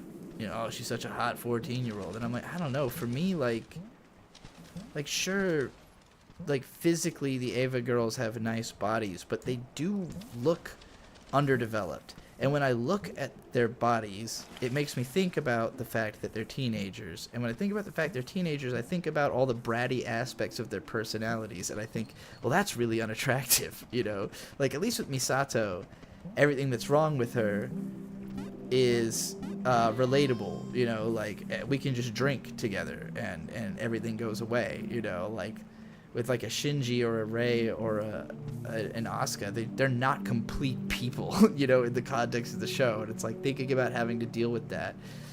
I think most people probably don't like, their sexuality is not as tied up in like imagining what it would be like to spend time with the person. But for me, that is very intrinsically linked.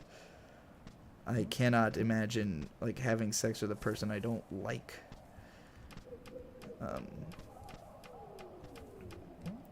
And I don't like young people, so they're pretty much all out of the question.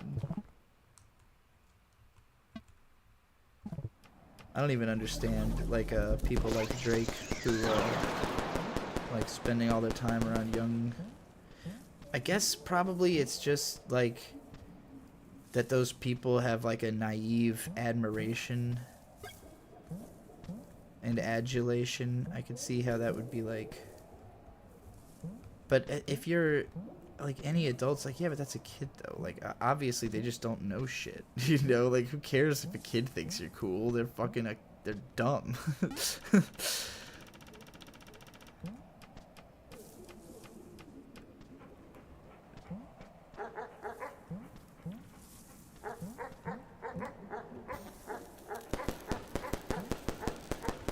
I know I've already been this way and done a lot of stuff.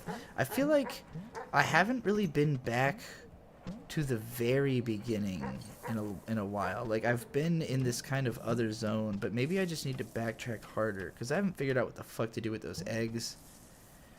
And I can't even remember where I'm actually stuck, other than on a couple doors like this, where it's just, like, locked. I don't know how to get to the other side. I don't know if I can get back to where I came from this area. Well, there's other paths. I know there's other ways to go back, but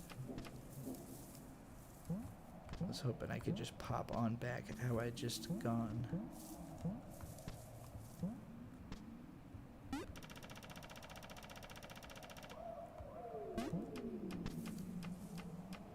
God, that noise is so creepy every time it happens.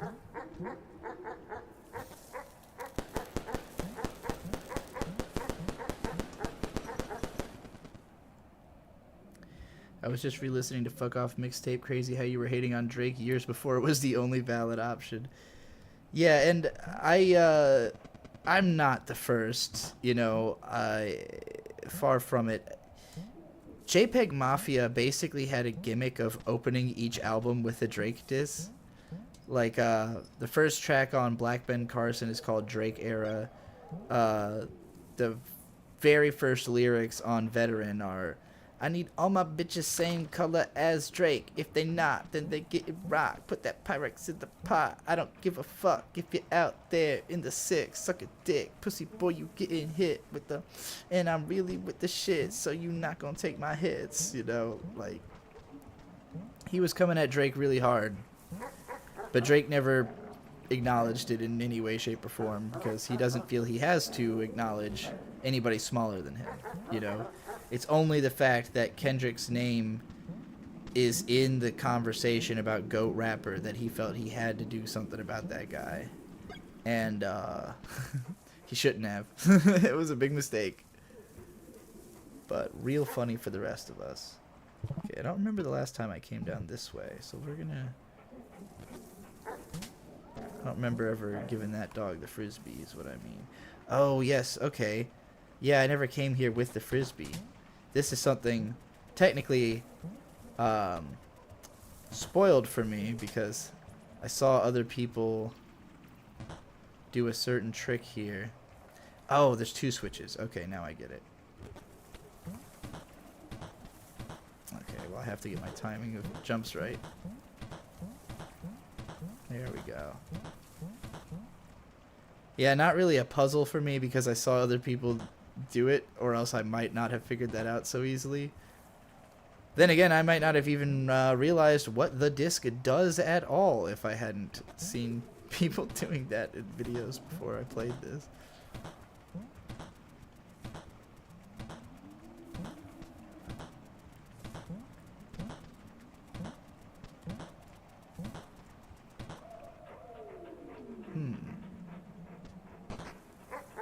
Interesting.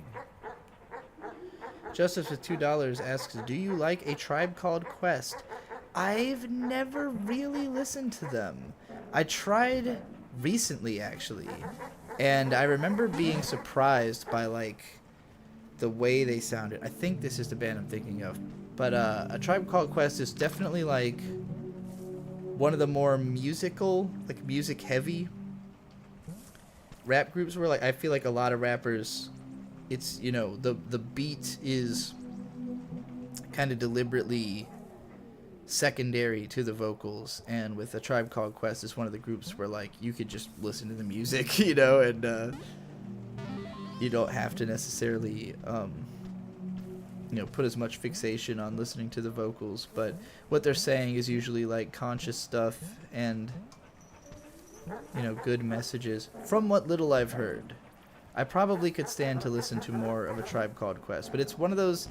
It's a type of sound that I hear it, and I always feel like, wow, I'm surprised something sounds like this, and I'm so underexposed to it, you know? Like,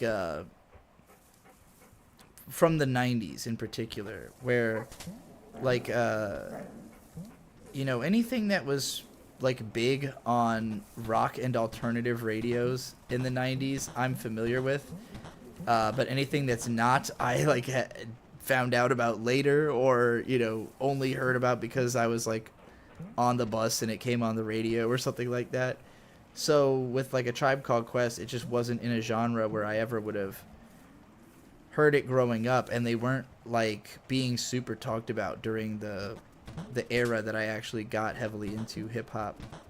So even though I know they're like one of the more respected bands with like classic albums and stuff, I just haven't given them that proper deep dive yet. I think also because I tend to be focused on, especially lately, like more technical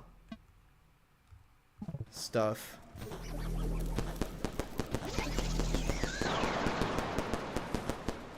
Although I guess I don't even really know if they're not considered technical stuff. Again, just haven't heard enough. Give me some suggestions. Tell me what... I know that their most recent album, their like comeback album, Fantano, had like praised considerably. And it was just so long, and again, so like new to me, where I felt like I needed to know the band a little better before like getting into their comeback album.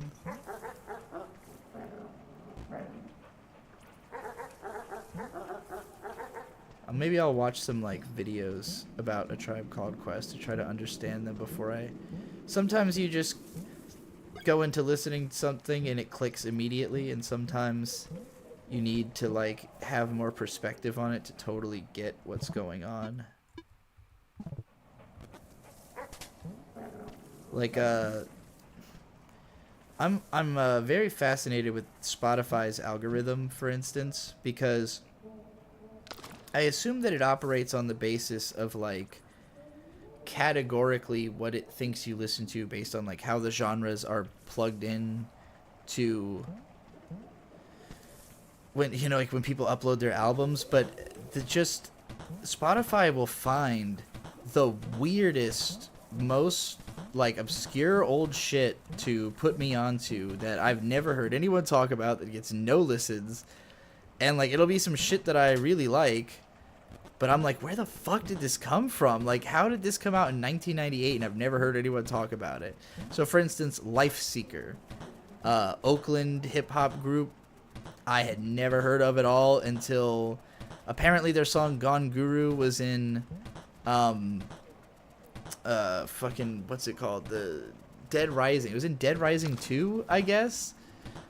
I've never played Dead Rising 2, so cannot confirm, but Gone Guru's a great fucking song, and it's one of those where like it came on Spotify and I heard it and I was just like, yeah, this is like immediately, instantly, obviously something I would listen to. And I don't know how Spotify knew that, you know, but it happens sometimes. Another one would be, fuck, I can't remember the name of this group.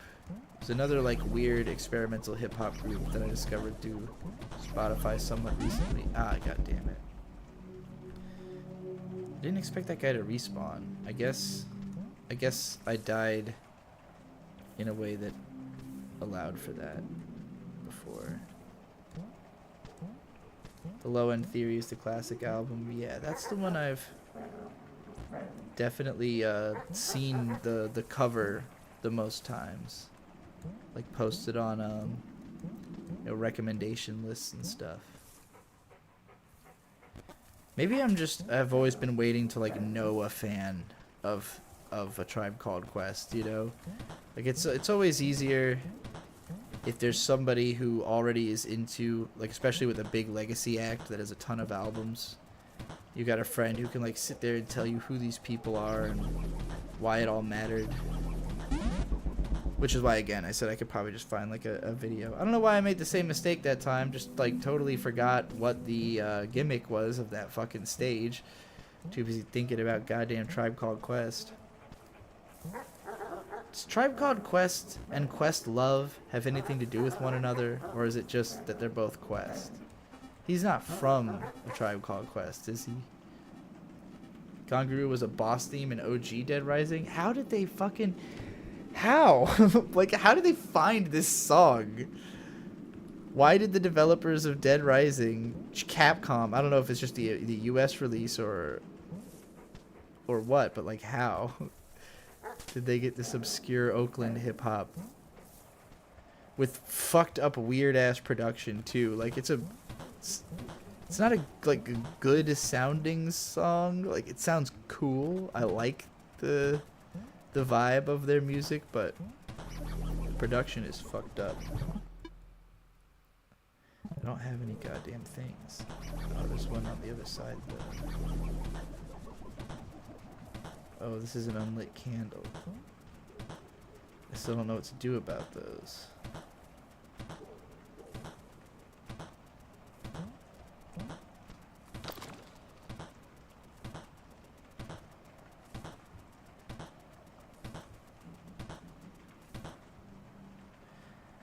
I've got Gone Guru stuck in my head. Wait a minute, there was a telephone right here. I should have been saving at this telephone. Have I even gone this way yet? I don't think so. I don't remember these fucking creepy birds. I hope they're not gonna fuck with my shit. Man, the noises though. Maybe I have been in here. Yeah, I get it, birds. You're there. You can keep telling me about how there you are. Hey, found a match. All right, now we're cooking with fucking gas. I can't help but noticing that there is a TNT barrel with a death warning on it next to what appears to be a catfish or something caught in a drain pipe. I didn't expect there to be like out and out evidence of like a human. Whoa, get it in. All right, that was cool. Can I like talk to you, or can you do anything? Are you dead? Just a dead fish in a pipe. Really expected the dynamite to have something to do with the fish. Even though I had seen that explosion, that exact moment in a video about like one of the reviews. Or maybe Dunkey's videos, but just didn't realize that. Oh, okay, that's like a shortcut to back up here, or back down here. What is the deal with this, though? There's got to be more to this. Oops.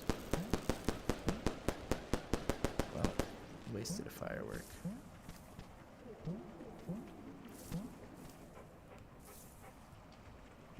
Rock the tambourines in the didgeridoo.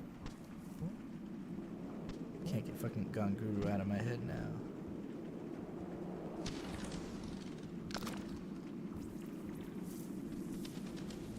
Alright, well what I've really wanted to do for a minute here is to like go back. Now that I've got a match, I think it might be time. I don't even know if this is back actually. Oh no!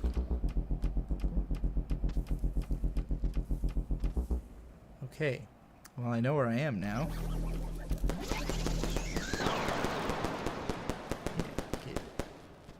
Oh, hey, there's something shiny up there that I don't remember having noticed before, but looks like I could probably get it. Oh, maybe. Alright, here's the strat we're gonna try. Actually, I could probably just. I don't even think I need the platform to do this strat.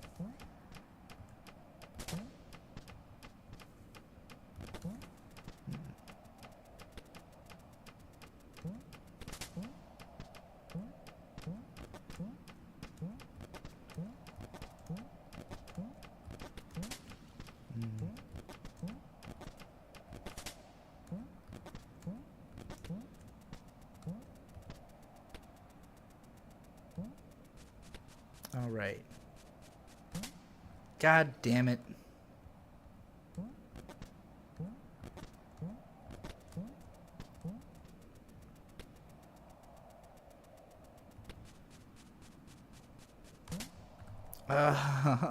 Come on. Maybe this would be easier from the other side.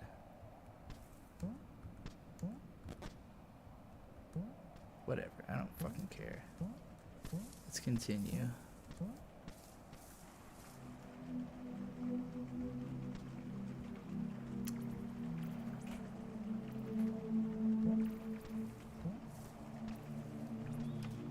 Ah! Jesus Christ! Fucking A. Bird just came in and scared the shit out of me again.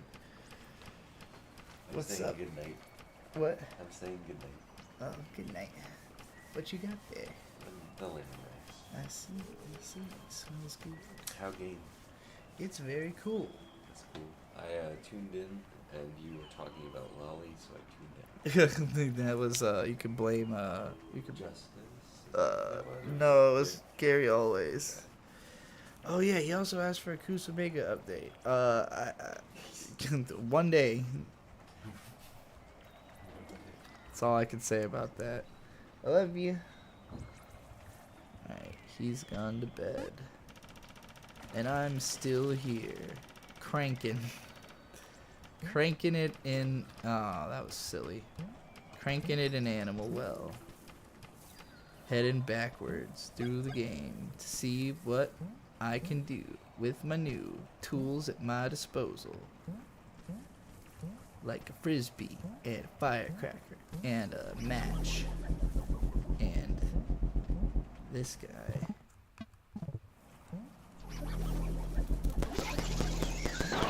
Silly Billy. Brow.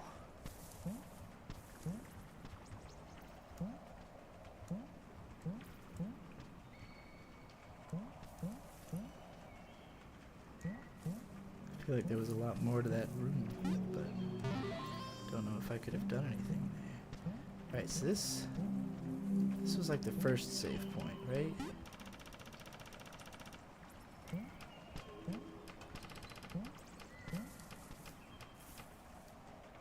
Didn't I just go through here? I just like go through backwards and forwards or something?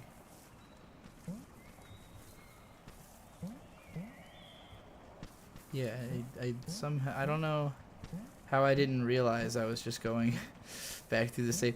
The fucking level design of this game reminds me so much of You Have to Win the Game. Like, uh, I feel almost certain that the creator of this game, Billy whatever his name is, had to have played You Have to Win the Game.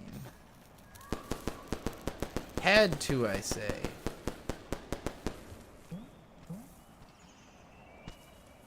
Alright, this is where the game started, I think. I think this is, I hatched out of this or something. I'm like a little baby plant, maybe? Little baby plant in Animal World. Alright, now let's see if any of our tools will help with this.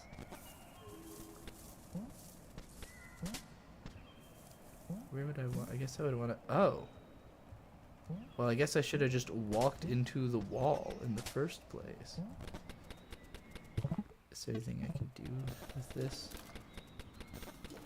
No. There's nothing I can do here.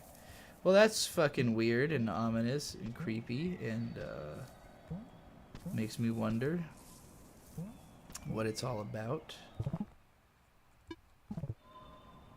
I could jump forever with bubbles? Whoa.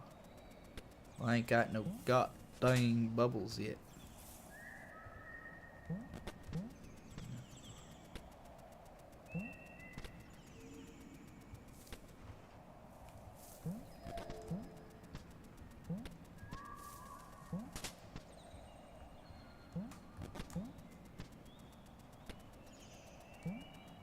Alright. Okay, well, I made it up here, but there's nothing I can do up here. I'm sure the firecrackers would not have helped. Whatever, just wanted to prove I could do it to myself.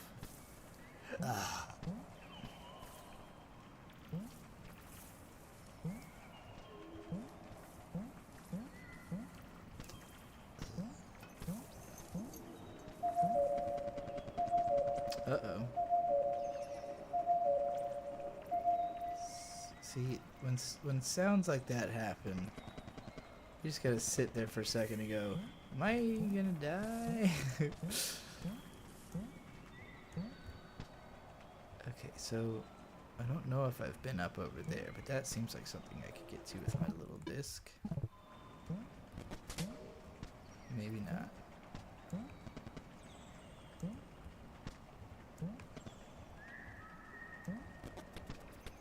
Too high.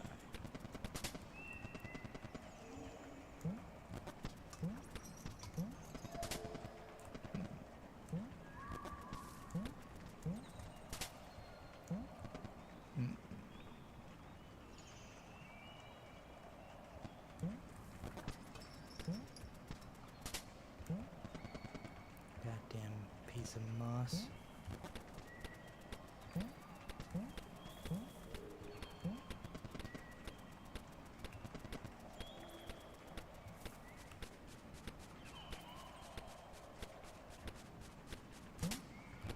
No. That felt like it could have worked. This is a tough nut to crack. I know there's there's a couple of really precise spots that I feel like I could, yeah, like that.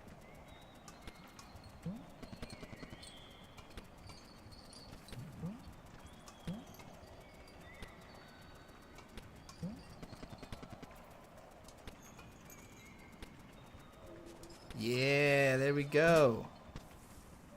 Circular recess.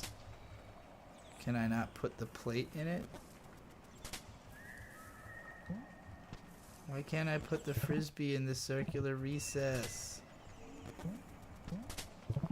Maybe I can't have it equipped. No. Damn it. I came up here for no goddamn reason.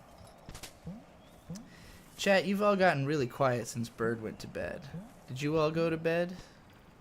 Everybody die? World on fire? crazy news happening I don't know about because I'm too busy playing video games.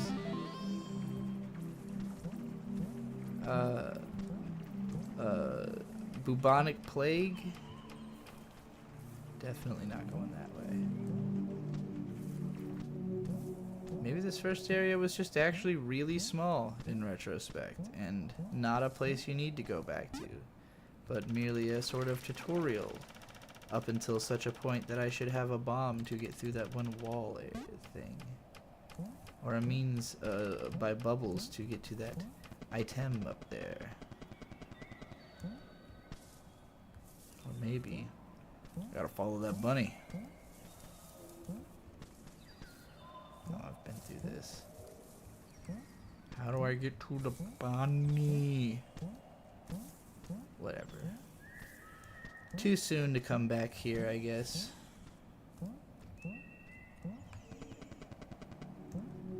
God, it's so fucking creepy when you come up and you see that cat statue. These have got to be the 4 big bosses, right? Like, these are the 4. This is like in Metroid, you know, you got Kraid and Ridley and fucking whatever that other one's called in Super Metroid. Gary always is drawing Libely in cat lingerie. Hope that's cool with me. Do whatever you want, man. I don't care.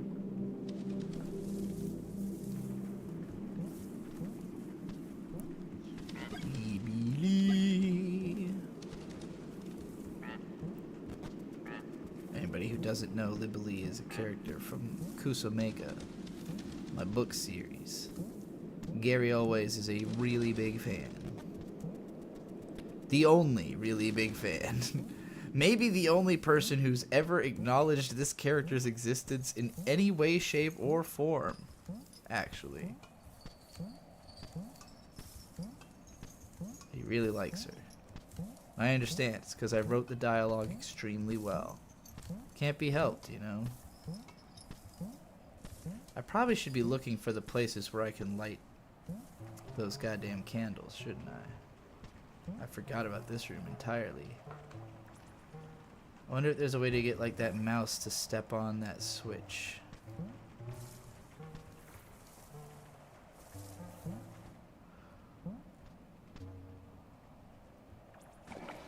I don't know why I didn't realize that was water.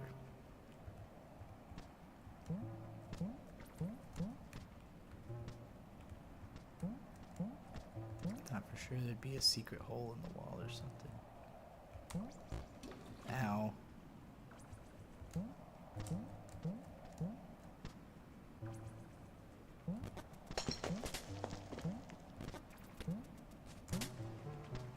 Oops. Huh.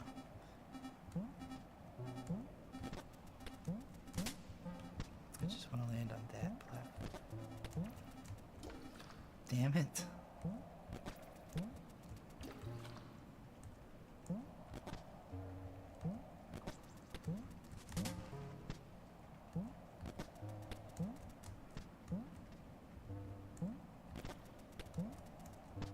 I'm bad. Very bad. I want a controller, goddammit. Oh, I could have just done that. Whatever.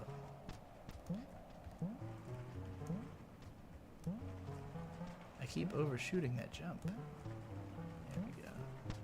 Fuck. Shit!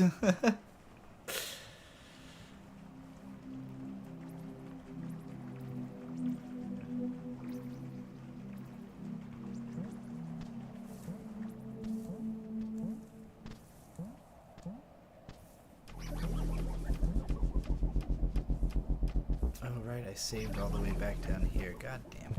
I should have saved when I got back up. Oopsie daisy.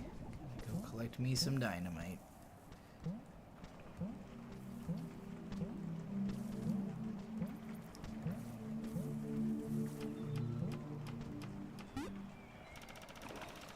Oh, sup, mo biatch. Well, I like this game a lot. I could definitely see streaming this game again in the future because I like it. But I am starting to get a little tired of you know, wandering around and in the spooky game. Mostly because seems like y'all are starting to get sleepy too.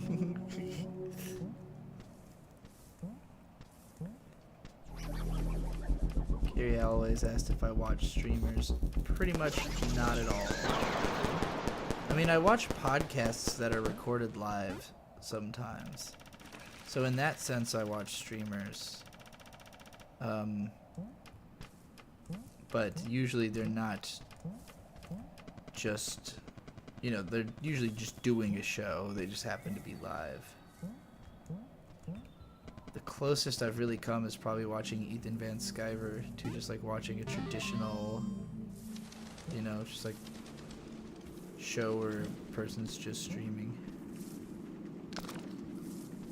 Alright, let's go find some of those fucking unlit candles and present to them my friend Match.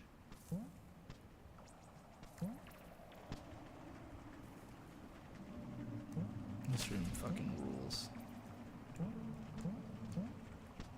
I'm still very much oh yeah, I forgot about this room. I'm still very much learning my way around the world. I've done a lot of backtracking without looking at the map just because I want to try to, you know, commit it as much to memory by way of just observation as possible. But it does mean I've been wandering around quite a bit in circles and I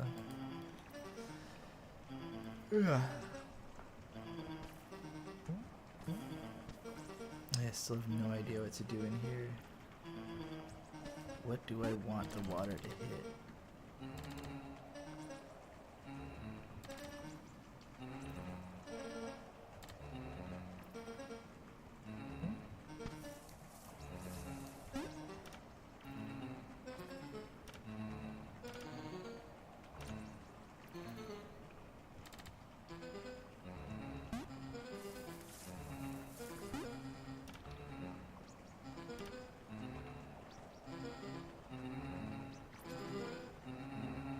This is a lot of fun, though.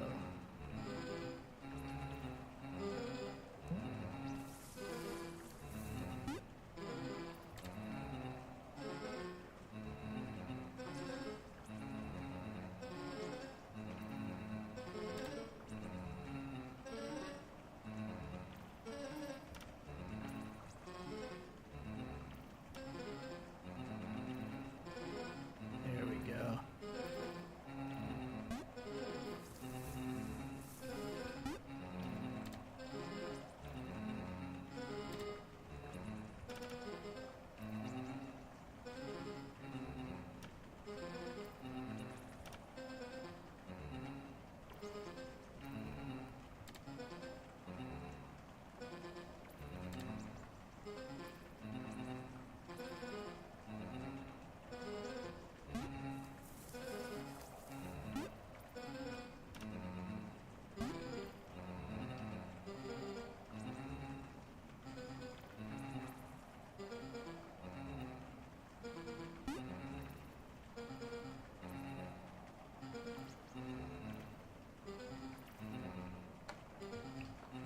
Mark Moon said, Matthew Matosa's making his own game is cool, but I think I'll miss his videos more than I like his game.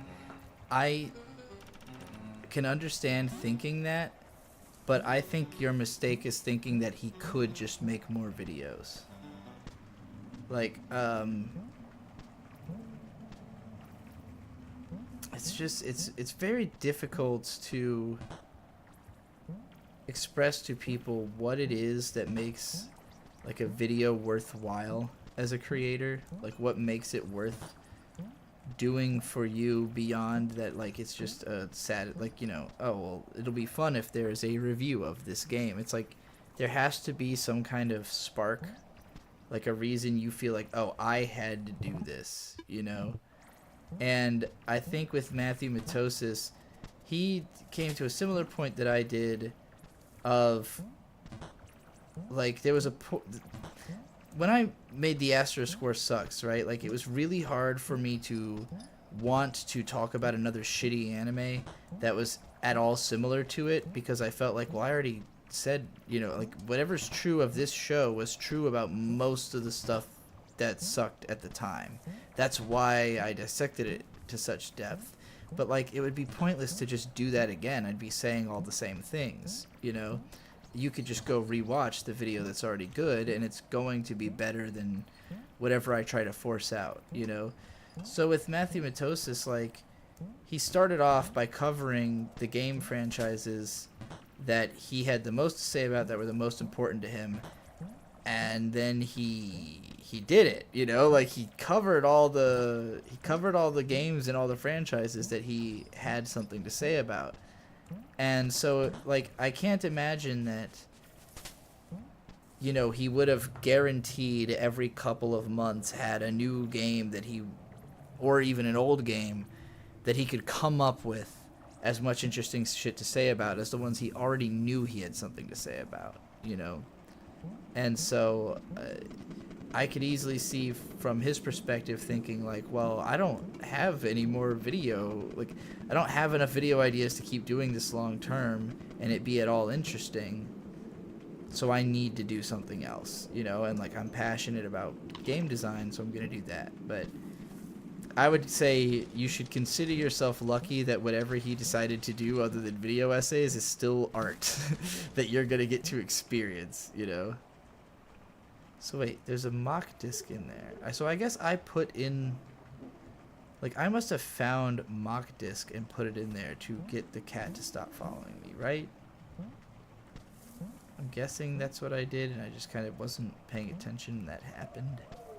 Because I remember seeing the phrase mock disc right before I died at one point, but...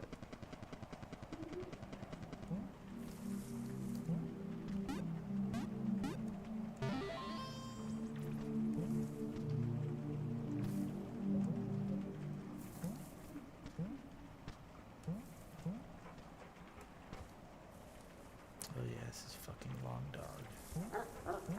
Scariest dog of all.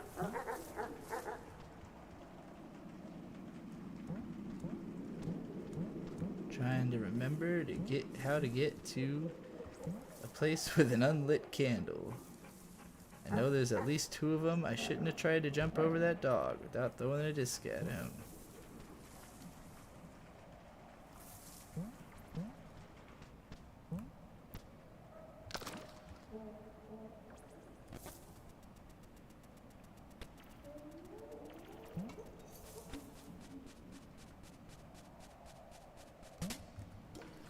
That was foolish of me.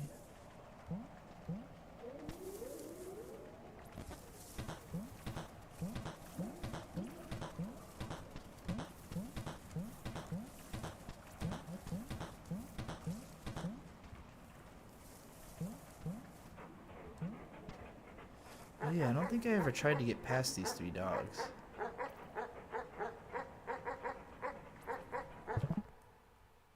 Shit, got no damn...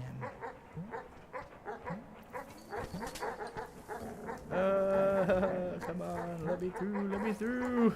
No! No, dogs, no! Let me through! Yes, I did it, holy fuck. That felt like more luck than skill, but alright. I definitely have not been through this room. I totally had forgotten to try to pass the dogs. Maybe I can't go any further, though, and it doesn't matter. Have I been here? Doesn't look like it. Creepy noises.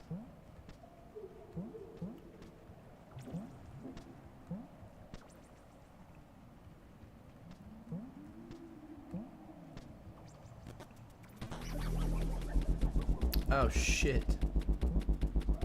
I don't have anything to defend myself. Oh fuck. All right, that works. Oh, that doesn't work. Okay. All right, I need fucking some more fireworks.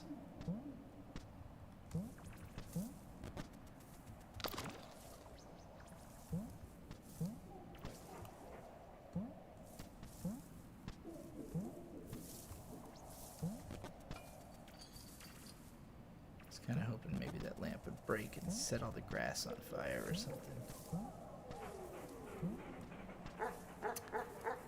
Well, I now have to go back across this room. How did I not think of this? I am truly foolish before I am ever smart.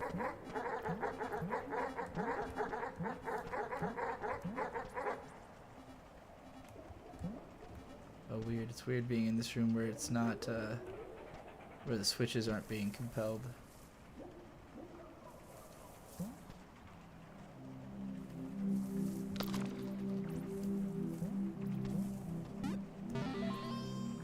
Like the little soothing music that plays in the save areas. Very Dark Souls. Oh, you can piss off the birds. Ah, you don't want to do that. Do not make the crow upset. Oh man, alright. I'm loving this game. I'm having a great time, but the chat has come to a total standstill, and it's hard for me to come up with new things to talk about because my brain is addled from being up all day and fucking thinking about BBL Drizzy. I was gonna do another one of my like walk around, talk at the camera live streams today, but I was also trying to get other stuff done, so domestic things, chores, going to the store and stuff, and then I realized I could play Animal Well on stream, and so far I have made back the cost of Animal Well and then some, so I would say it was worth doing a live stream, but this is it, y'all.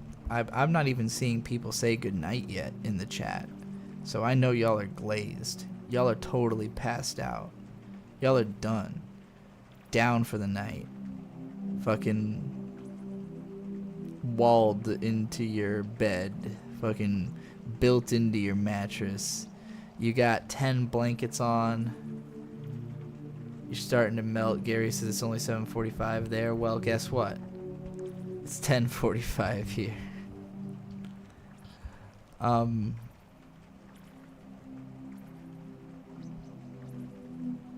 Yeah, my brain no work. Brain no go no more. Alright, guys.